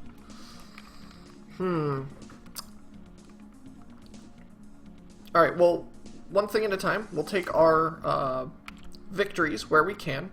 I'm going to pop a couple files out of the project just for a moment. Just to bring up the commit log so that I can push this code out to my partner, who may or may not actually be working on this right now. I actually don't know if he is. And I'm just going to look at a couple files to ensure that,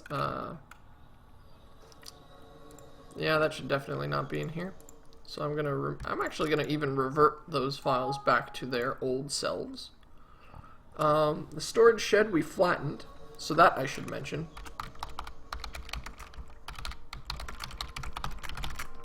To not extend below the terrain level. I'll call it ground level. That was a kind of quick, easy change in Blender, and that's fine. You can see the blend and OGEX files are changed. This input file change, I removed some kind of leftovers that I forgot to last time. That's fine. Fixed interface to call matching disengage function for each engage called. That's kind of a big fix, even though it may not seem like a lot. just adding this one little line in here and also adding it in here ensures that we are now making matching calls back and forth. And then we also added a, we'll call it a planning ghost for the storage shed.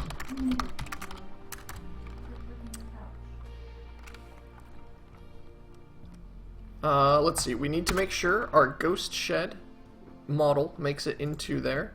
I kind of want to put the new ghost coloring material in just so he can play with it if he sees fit. Might be nice. Let's actually do a little more prettification. That's not a word. A little upgrade to that shader after I commit this. Because I think we can do better. I think we can do better.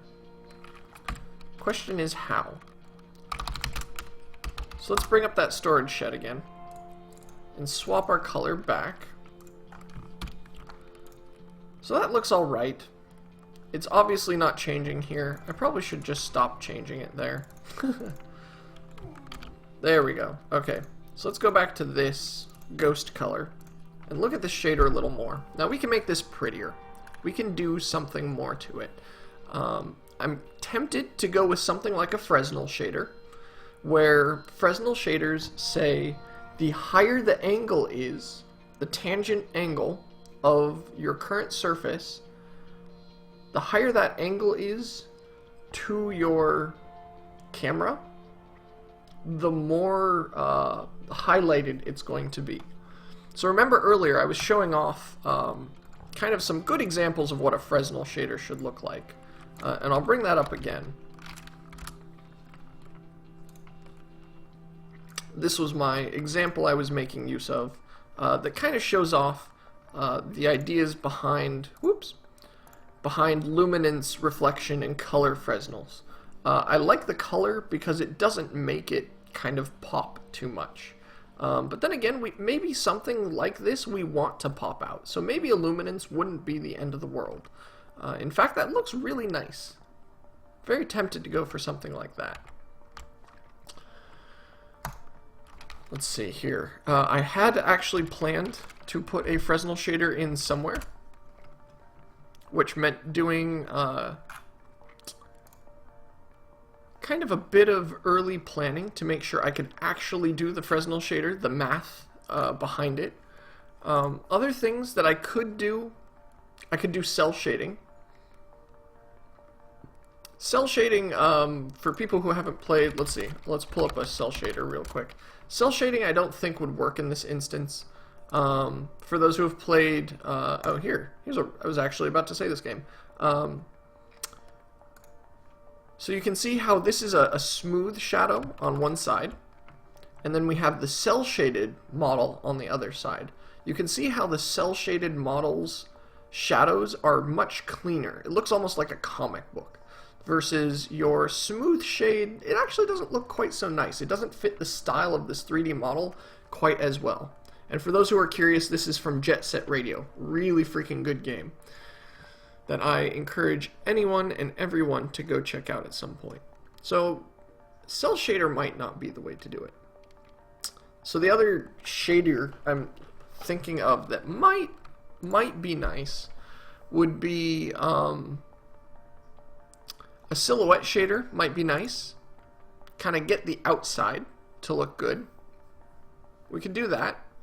Let's see, what else? Other ideas I had. A gradient map shader. Grayscale, no.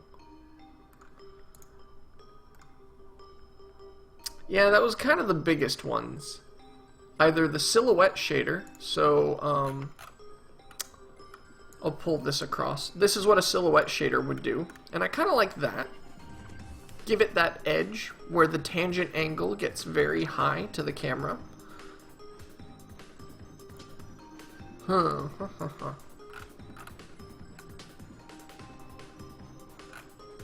know what? Let's not quite go for the silhouette. The silhouette has a really hard edge on it I don't like as much. as that actual Fresnel shader. So I'm going to use my pre-planned stuff. So, we're going to try the easiest way I know of to do a Fresnel shader. And we'll see how well this works. But essentially, we have a, where is it? A tangent. So this engine has changed a little bit since I last used it. Object space tangent might be what I'm hunting for. Yikes. World space tangent. Interesting. They've kind of changed up the number of different tangent spaces. So what I want is something where the tangent space is based on the actual camera angle to the object. So it's essentially the cross... Is that right? I think it is. It would be the cross product between the normal of the object and the front vector of the camera. I might need to double check that statement to make sure it's true, but I think it is. Let's double check this real quick to make sure I'm not just spouting things that are incorrect. I'm trying not to actually confuse anyone here who's attempting to become a programmer. Okay, here we go. Interpolant nodes. Okay, so there's a tangent space light direction. A tangent space view direction. This is the one I think we want. They have some really interesting stuff here. And it might be worth it to try science and kind of play around with a bunch of these, but for now, we want the tangent space view direction. Great. Okay, and what we're going to do is, let's say we want the color of the Fresnel edge to be white. Nice, simple, kind of straightforward way of doing this. And I'm just, sorry, all the staring off to my left is looking at various notes I've taken on how to do a Fresnel shader. Because I've done these before, but the math and the details behind them are always a little messy. So I'm actually going to leave out even the color for a moment. We're just going to say the z-vector of the tangent space view direction. We're going to invert it. And then we're going to have to do a quick multiply. Multiply? Yeah, multiply. Thank you, Apollo. Thank you, dog. That's more than enough, puppy. Actually, let's multiply it to B. Have our old color multiply into A. And then we will put this... Ah, look at that. Ooh, that's sexy. Alright. Yeah, let's try that. See how that looks in the real world. So I do have to reapply... I think I actually don't know if I have to reapply this new material to the 3D model or not. I didn't really consider that. Let's close this. And we're going to crack open a new world once again, because I don't really have a saved world for this ghost shed. I probably should. Probably should. And we're going to import the ghost coloring. And with that selected, set it to the shed. So you can already see, whoop, there's some crazy stuff going on here, right? As my camera angle to the object changes, you can actually see it changing color. Ooh, and it's actually updating now. Oh, it updates when I hold the mouse down. That's interesting. But you can kind of see more detail to it, right? And this is what we were hoping that it would do, is every time you look at it from different angles using different pieces, that it would have more definition than it did before. We're pretty close to what we want. This isn't perfect, though. You can kind of see the black splotch around here. Not quite perfect. Close, but not quite. So let's play with our interpolants a little and see if there's a better one. So, object space view. Let's try that one first.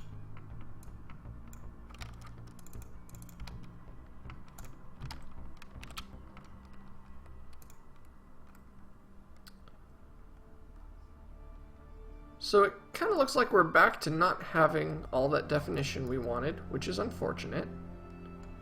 Did I set that up correctly? Yes, it's multiplying in and doing all the hard work. So, okay, this is clearly not what we want.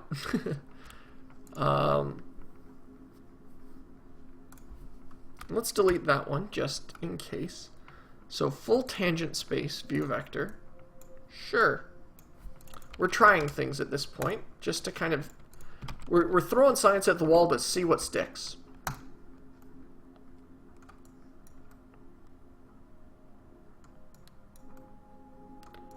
Interesting. Okay, so this doesn't actually seem to care quite so much about the actual camera view angle. So let's not go with that one either. Any other interpolants that might be interesting here? The light direction might be interesting. So this we actually won't be able to see, I don't think. Okay, no, you actually can kind of see it, and you can see it mostly because I accidentally forgot to set this to only use the Z vector. Let's try that again.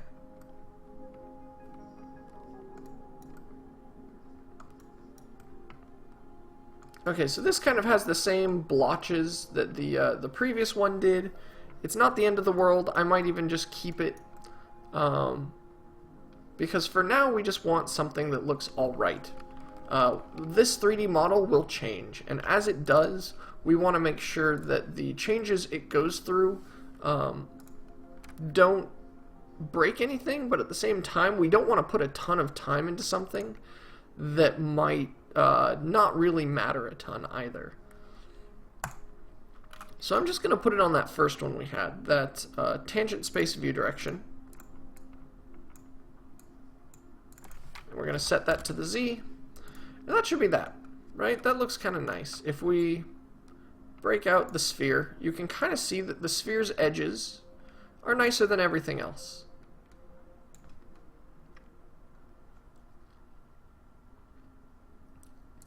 So that's kind of the most basic Fresnel shader. Right? There's not really a ton to it, and there really shouldn't be either. This is a nice simple thing at this point. Just looking at my notes, seeing if there's anything else I really want to do to this shader before I kind of mark it as complete or close to complete. There are other approaches to Fresnel shaders than just using the tangent space view direction. But for our purposes, we don't actually need to use them. Those are overkill, where you can change how much the actual outline is, and you can mess with things like not just the depth, but how bright it is, how quickly it changes. All kinds of stuff can be added if we really wanted to.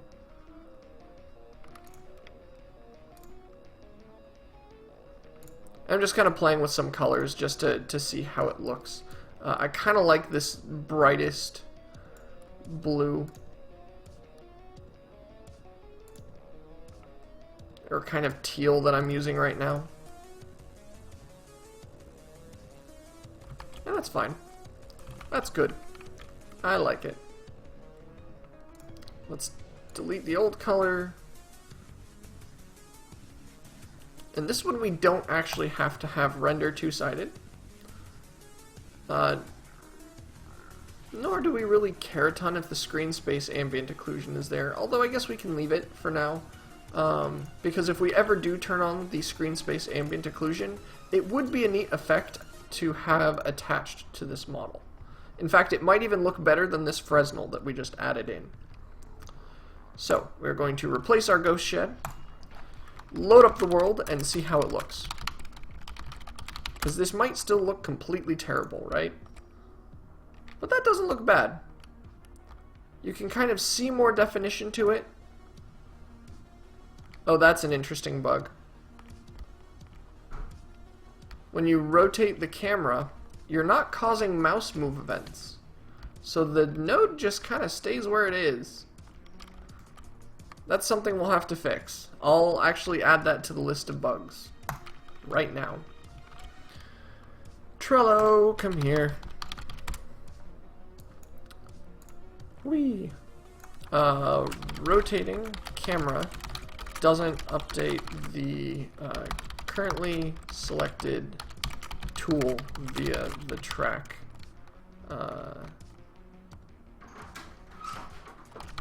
tool function as it should. Ta-da! More bugs to fix, and that's fine. They happen. It's not the end of the world. Alright. Cool. I'm stuck in a cave with a bunch of blue slime. I've been in here for 10 minutes. I can't even get past the first. Just added Fresnel to the ghost shed. To the planning ghost shed. Cool. Little fixes. They get little commits, and that's fine. I'm gonna put my knife there and eat a little bit more of my lovely lasagna.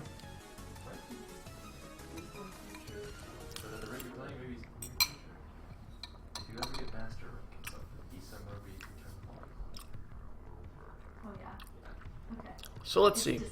I'm getting to a death and everything before I continue. That's kind of what I did. Yeah. And then I just like... What else is left?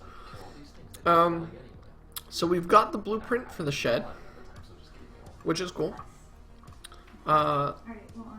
We will probably want one for the farm, but that will be more difficult. Oh, we also need to do the memory management cleanup. Oh shoot, we never did that. That is not good. So first off, I also realized I don't know if I'm actually cleaning out all the tools. And I'm not, and that's a memory leak as well. Whoops. So let's dig into this tool array and just purge it, which causes it to delete everything in the array and empty the array out. Great, now we're calling delete on all of our tools.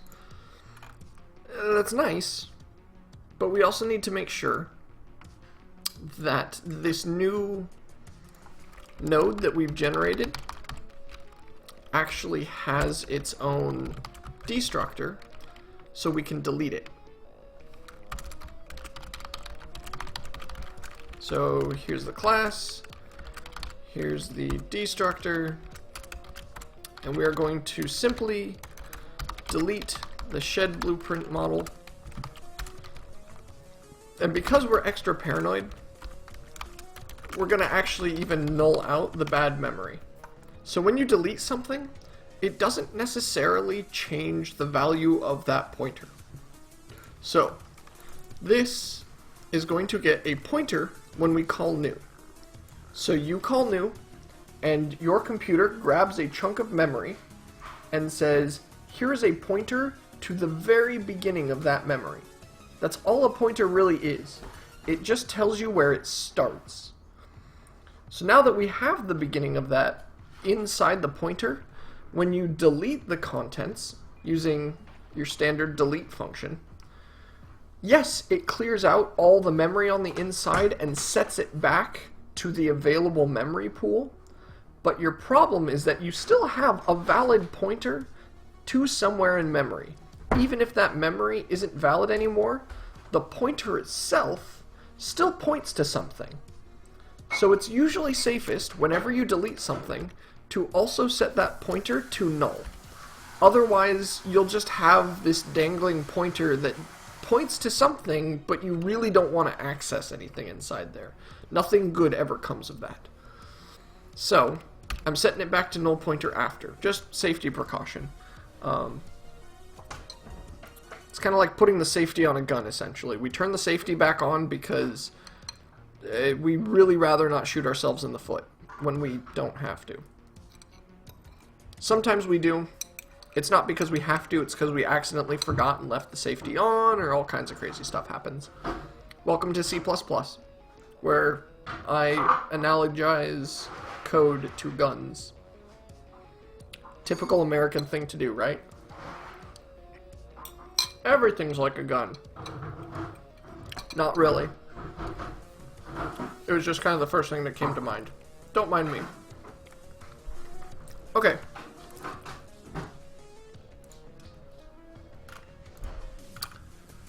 So, we've done the cleanup there. Everything's better. I'm just going to toss a quick little commit in. Again, this is a lot of little commits, but they're necessary. Cleans up tool code with appropriate... We should probably test the code.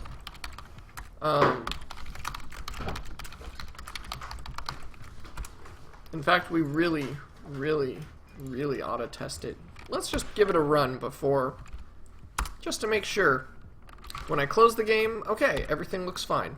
And another test, we want to just unload the world and then load it back in. Nothing broke. Things still work. Good. It's always good just to do sanity tests on your code. Even if the sanity tests are little more than make sure it still works and doesn't crash. In the most basic test case, it's still a necessary thing to do. Smoothie? Oh, thank you. I'm just being provided with all kinds of food. Yeah, don't worry, done? I'm fine. Okay. I'm fine. Shoot, I didn't know I was being like waited on. This is nice. See, having a girlfriend is a fantastic thing. Oh, shut up. Just for that, I'm taking your water bottle away. Oh, my water, no! Okay. Smoothie's better for you. Smoothie. Huh? It's a very watery smoothie. It's an old smoothie. Still cold, though. I guess you can call it a smoothie. It's kind of liquid, though. Nah. Oh well. It's soupy. I'm having food served to me. I honestly can't complain. Burn it on. So cleanly, also cleans up model after deletion. What about my laugh? Oh god. Huh? What? Do I laugh crazy? I wouldn't know. Do you think I laugh crazy? Wooden vocal. Okay. Girlfriend thinks I laugh a little crazy. That's cute. Storage. Okay, there we go. So, we've done all the cleanup, and we are committing the code. Done. Fiend. Alright, so I honestly didn't get this far in my planning for tonight, if I would want to continue. This was kind of the full cadre of things I was hoping to accomplish since my plans changed drastically. Today's Friday. That means I will possibly stream tomorrow, definitely stream on Sunday. Okay. I'd like to stream tomorrow. I definitely would like to have more stuff done by the end of this weekend. You know what? I'll stream in the morning tomorrow. And then I can stream definitely afternoon or morning on Sunday as well. So I'm trying to set down a somewhat standard schedule, something that's easy for you guys to follow, and something that's easy for me to kind of accomplish things in. I'm kind of liking the time of about an hour to an hour and a half per stream, because it lets me get one thing done without completely burning me out. Because the problem is if I start to burn out, then my stream, not just the stream quality, but my code quality and kind of my brain waves afterwards head downhill. And that's not really a helpful thing for game design in general. I kind of like the hour to hour and a half a day, though. If I could do something a little more regular and do it for an hour to an hour and a half, I think I would get away with a lot. Sorry, Mo. Some days you just kind of finish a task quickly and you wonder what's next. And I think have I been at this long? I think I've been at it for at least an hour. Well, let's see. Let's look at what we've done once more. And kind of see if there's anything else we can quickly get done, because I'd like to save a little bit of strength for tomorrow in terms of coding. Especially something fun and flashy, gameplay-wise tomorrow, I might like to do. Which would mean if I have any dull, boring things to do, I might be able to get away with doing them on stream, like right now. And if you guys have any questions, if anyone here is new and has not been watching me do this before, I'm making kind of an RTS survival simulator. So feel free, ask questions about the game, about me if you like. I'll obviously filter some of those if they get a little crazy or personal, but whatever. Feel free, ask questions, and if you'd like to kind of see what I'm doing, or watch more of me program, or watch the game progress even, please hit that follow button, and I'll do what I can to make this a more regular thing. Waffles, who's your favorite Pokemon? Oh gosh, I just got asked my favorite Pokemon. It's somewhere between Bidoof and Wobbuffet. I hate you twice. My housemate hates me twice for that answer. Somewhere between Bidoof and Wobbuffet. I don't know. Maybe Babarrel. He's a favorite too.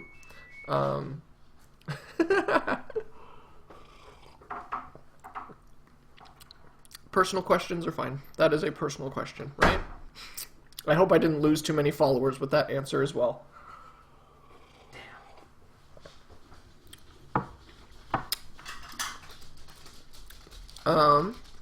Let's see. Anything else we can get done tonight before I go work on my Captain Falcon in Smash?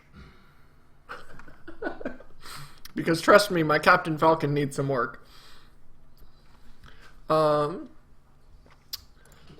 Most obvious things. Let's see. I'm gonna. My music has stopped. Let's get that continuing. Where? Is there a part 4? I'm just gonna loop to part 1 again. And there's also an ad, so I'm gonna turn that down for a moment. Alright, so I don't think we actually did anything. Oh, no. Create the blueprint node controller to show outlines and feasibility before they're built. That is done. Or at least a framework is in place for me to easily do it for the other building types.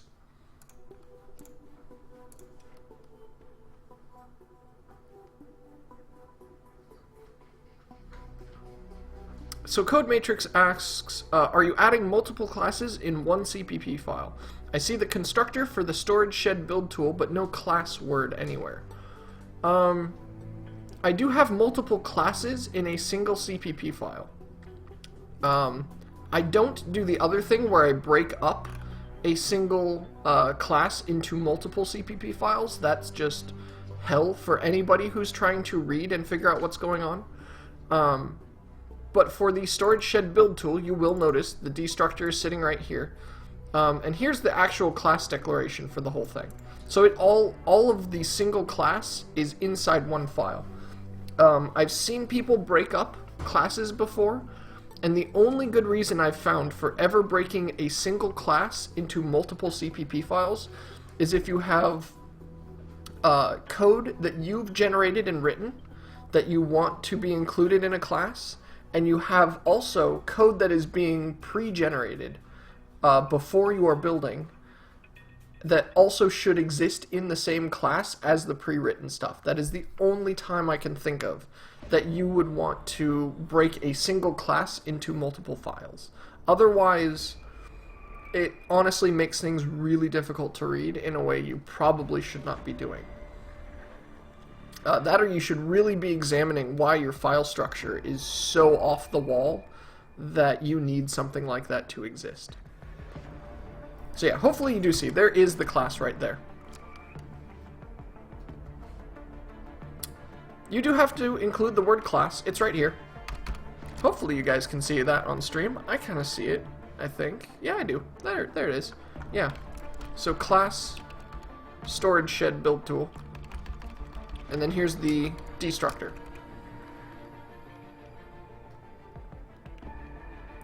Hopefully that makes sense. Kind of waiting before I move on to Mo's question, just to make sure that everything is kosher for Code Matrix here.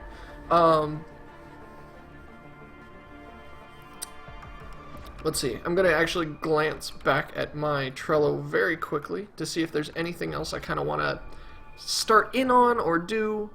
Oh, okay, you're talking about in the CPP file itself.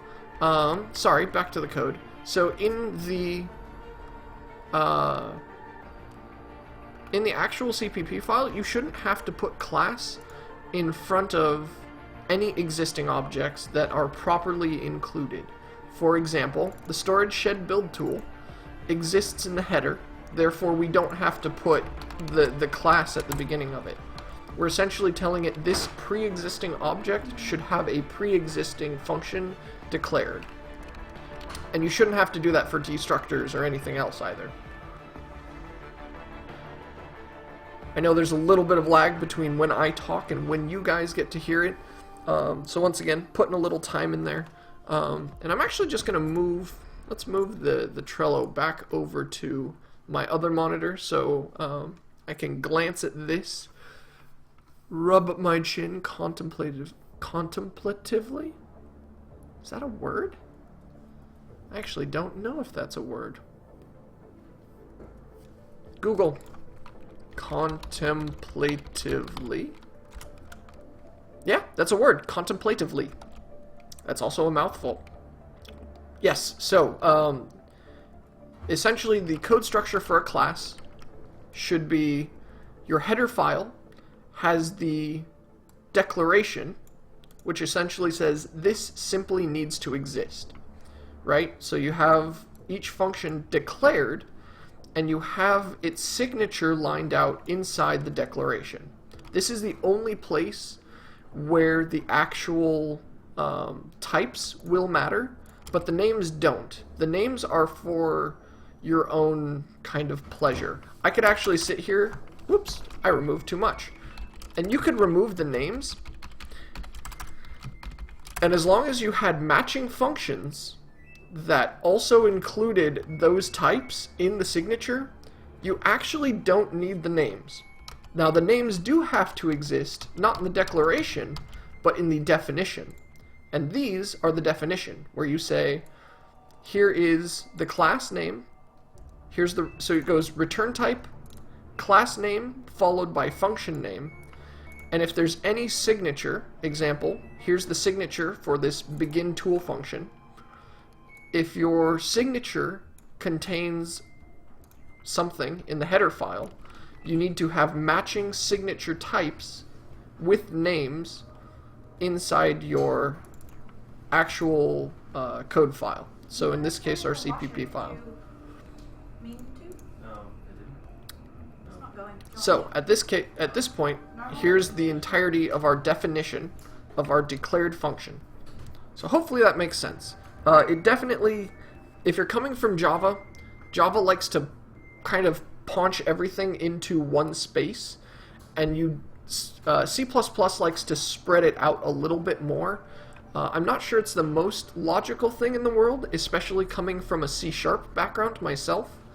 But at the same time, it is nice to be able to look at something like this and say, here are all of the, all the variables that are defined that live inside this class.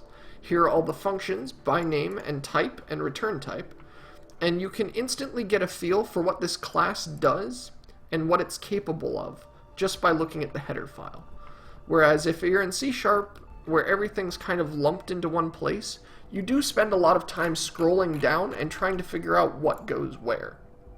it can be a little bit overwhelming sometimes in C#.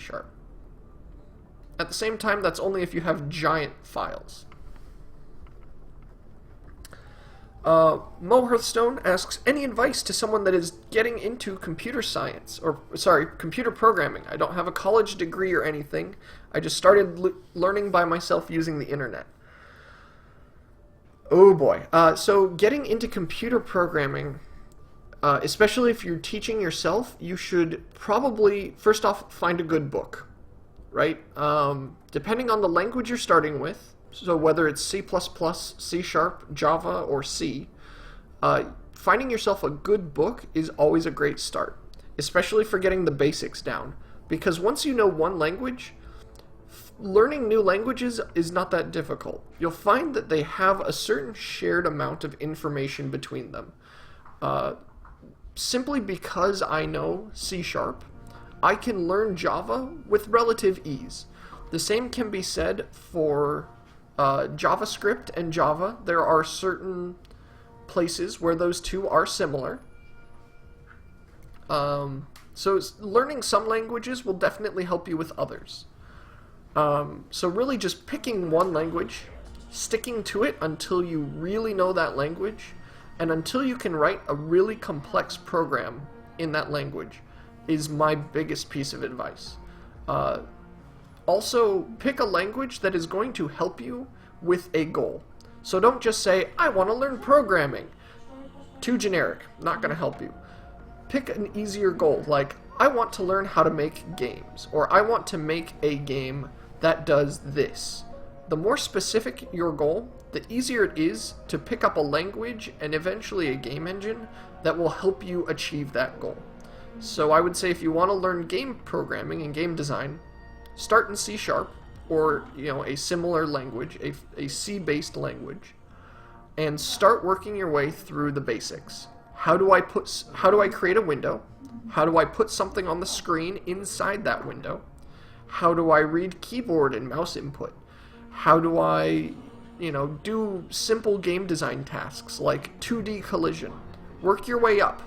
Start with simple things and get more and more complex until you feel like you know the complete in and out of that language and you can complete your goal of making a game or doing whatever. So hopefully that's a good starting point for you, Mo. If you're looking for something a little more specific, I'll stick around after the stream and I'll just talk in the chat window and we can converse a little bit more. But that's kind of a good starting point, depending on what you're hunting for. And yes, Chokma, I was kind of going through what headers in C and C++ are for. It can definitely be a departure from anyone who is used to a single file programming language where definition and declaration live in the same place. C# is a single file programming language. You can actually split C# classes into multiple files, but I really don't recommend it. It makes things really ugly.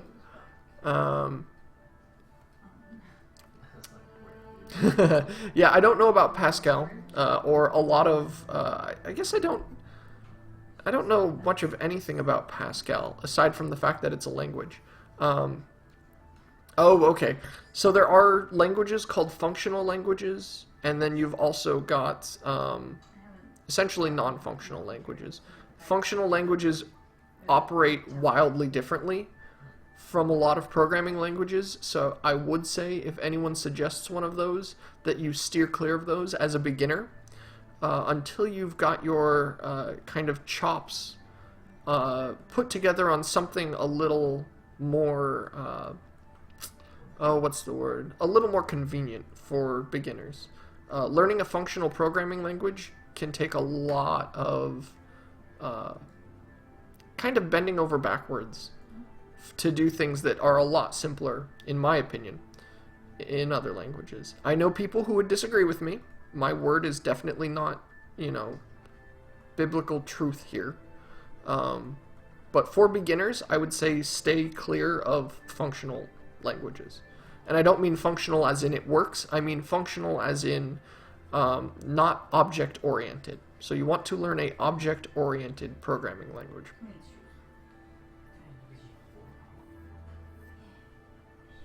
Yes. Chakma also makes a good point about header files. There are some compilers that will actually take all the header files it can find, compress them into one giant temporary file, and it will speed up your compilation quite drastically. Although in this day and age, unless you're doing really big games or really big engines, most people don't actually worry about compile times a ton. Except in very extreme cases, when you're talking about cutting, you know, anywhere from a half minute to multiple minutes off of your compile time. Otherwise, it's not, at least in game design, not something too many people worry about. Because when you make changes, most compilers are smart enough to know how to make what's called an incremental change. So you don't have to recompile all the code every single time. You just make little tweaks and little changes, and it's good enough. It's definitely a drinkable smoothie. Alright. So one last check. Kind of looking at my stuff. Looking at chat as well. Water and oceans. Eventually, water and oceans. That is definitely pretty early. It's early in the to-do list, if only because I want to turn off pathfinding in nodes that have water in them. And it would also be nice to have water in certain situations, such as... actually, let's just slap down... No. Let's just slap down a little bit of water texturing in the world, just to kind of show off what I mean. Because it would at least look cool.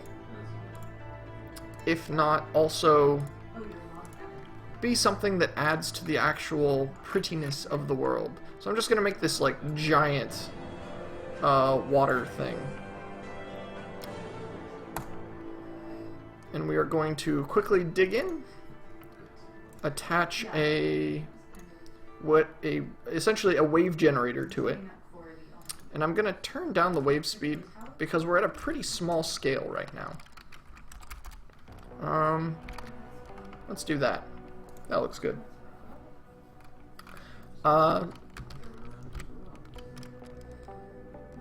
Oh, I forgot to set the, don't mind the water that looks like tar right now.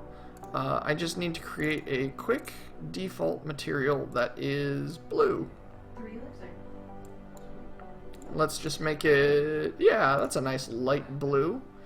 And let's set the transparency on it to pretty low. We don't want this to be too obvious. And we will render it with that same multi-sample coverage. And we don't really care about those. Cool. I'm just going to name this water real quick. There we go. Set the material. Play the game.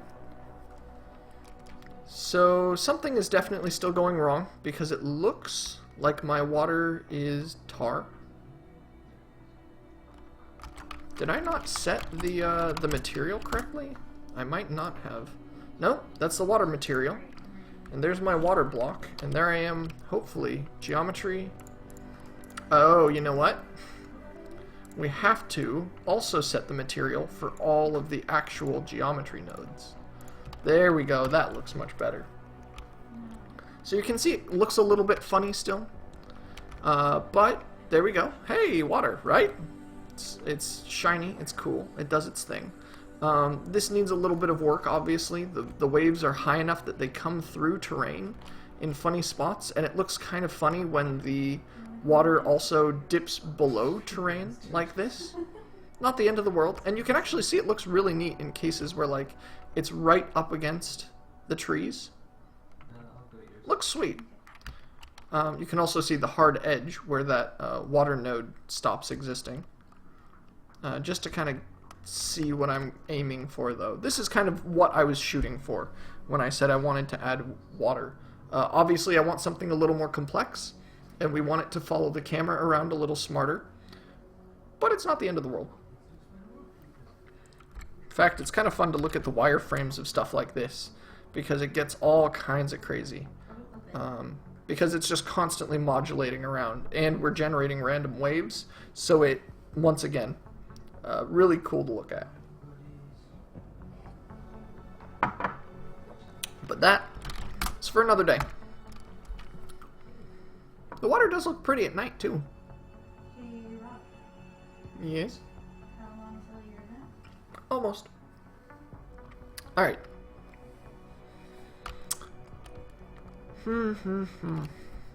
Alright. So, I'll save that for another day, though, because that's a large task on its own. There's a lot of calculation that needs to go in, because you just don't want one giant water tile covering the entire map. You want more localized, smaller areas. And that's just so people on lower-end computers, their computer won't get completely kind of covered by, or I should say completely destroyed when you add something like this water in. Because that does add a lot of vertices and a lot of pixel space that needs to be rendered. Code Matrix, currently the map actually is procedurally generated. It looks a lot the same because there's not a lot of variation in it. We only have so many biomes. We only have so many trees. Like, it's one tree 3D model. So obviously a little work needs to be done to draw things in. And there's only so many different colors and all kinds of stuff. It just needs to be modified so that there's more. And that's kind of a content thing that needs to happen eventually. Oh, you can't get your word. I'm actually going to reload the world. There it is.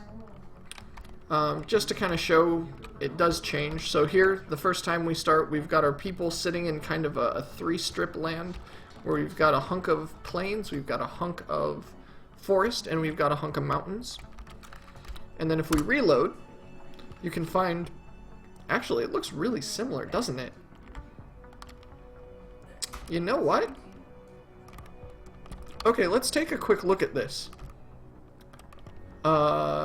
We've got some forest, some mountains, some forest, and a giant plains right here. Is that always the same? It kind of looks like it, doesn't it? Always a giant plains, always a strip of forest, and always... Okay, that water is really annoying at the moment. Let's nuke that, just so that it stops distracting me. Womp. There it goes. And now when we hit play again, sure enough, yeah, it's exactly the same every single time. My plains information is not actually changing. Or, not plains, my biome information. Where the heck is that doing? So it's not that the generation is damaged or anything, it's that the generation is the same every time. So despite this random seed getting set, some part of my random generation is not being modified correctly. Okay. And here's my problem. Yes, here's my problem indeed. Okay, let's quickly fix this. Quickly. This will be the last thing I do tonight, so guys, if you have any questions, throw them my way. If you want to follow me, don't forget to hit that follow button. We are going to create an X offset.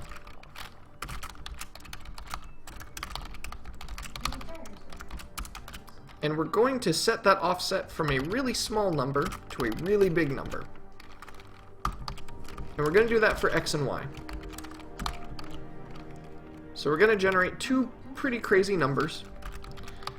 And we're going to add them in to this biome information. There we go.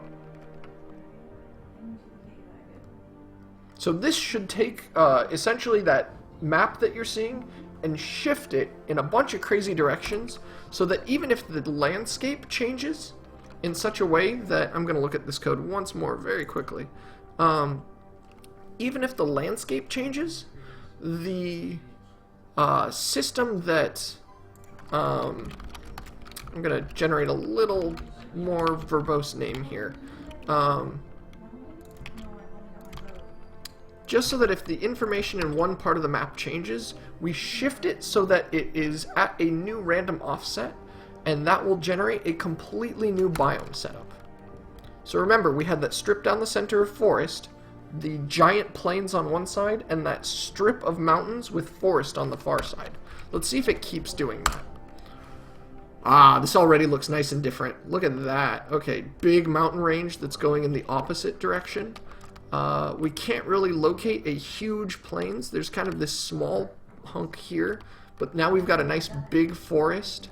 Oh, here's kind of a larger plains section, but it's definitely a different map. And if we do that again, okay, we're still starting in a big mountain range, but now here's a large plains to the south. Our big forest is now east of us. East, I say east-ish because, I don't know if that's actually... I don't have cardinal directions built in yet. Eventually. And we've got a nice big forest over here next to the starting area.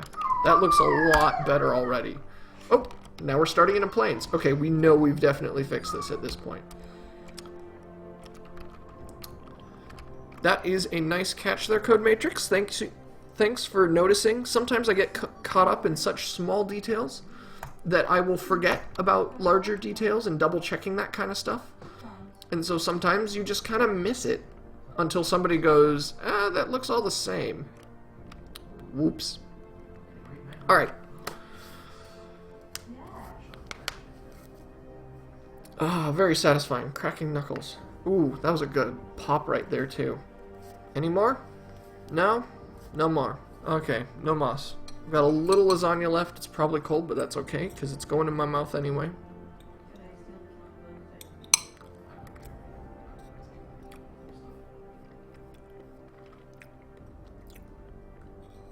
So it looks pretty good, I gotta say. I'm pleased with how this has turned out. A little more work will make the sun and moonrise a little prettier. A little more work on top of that, and we can make water a nice regular thing. Add some pathfinding so people aren't climbing sheer cliffs. The fog looks quite nice right now. Maybe a little more work to make the polygons a little less harsh on the eyes, because right now those are some hard edges, and it might be nice to kind of clean some of those out. If anything, just bevel them so they're not just one kind of pixel long edge.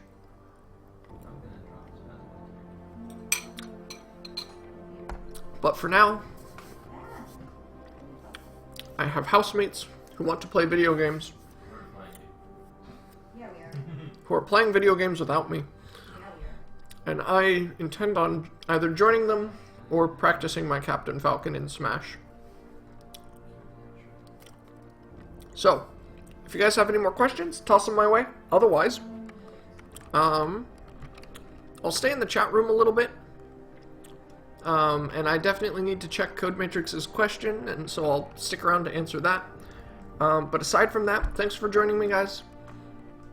I'll probably do an early morning stream tomorrow, and then I'll figure out what my schedule is going to look like for Sunday so that I can also stream probably morning to afternoon on Sunday as well. As I said, things are still settling down, so hopefully soon I'll have something regular, so you guys don't have to kind of guess when or what I'll be doing. So, thanks again for joining me. Take care. Good evening, night, morning, whatever time of day you guys are at. I know I got some folks from the UK and all over the US here. So, wherever you are, have a good rest of your day, I guess. I need to come up with something a little more general, a little more catch-all, I think. Alright, take care. Night, everyone.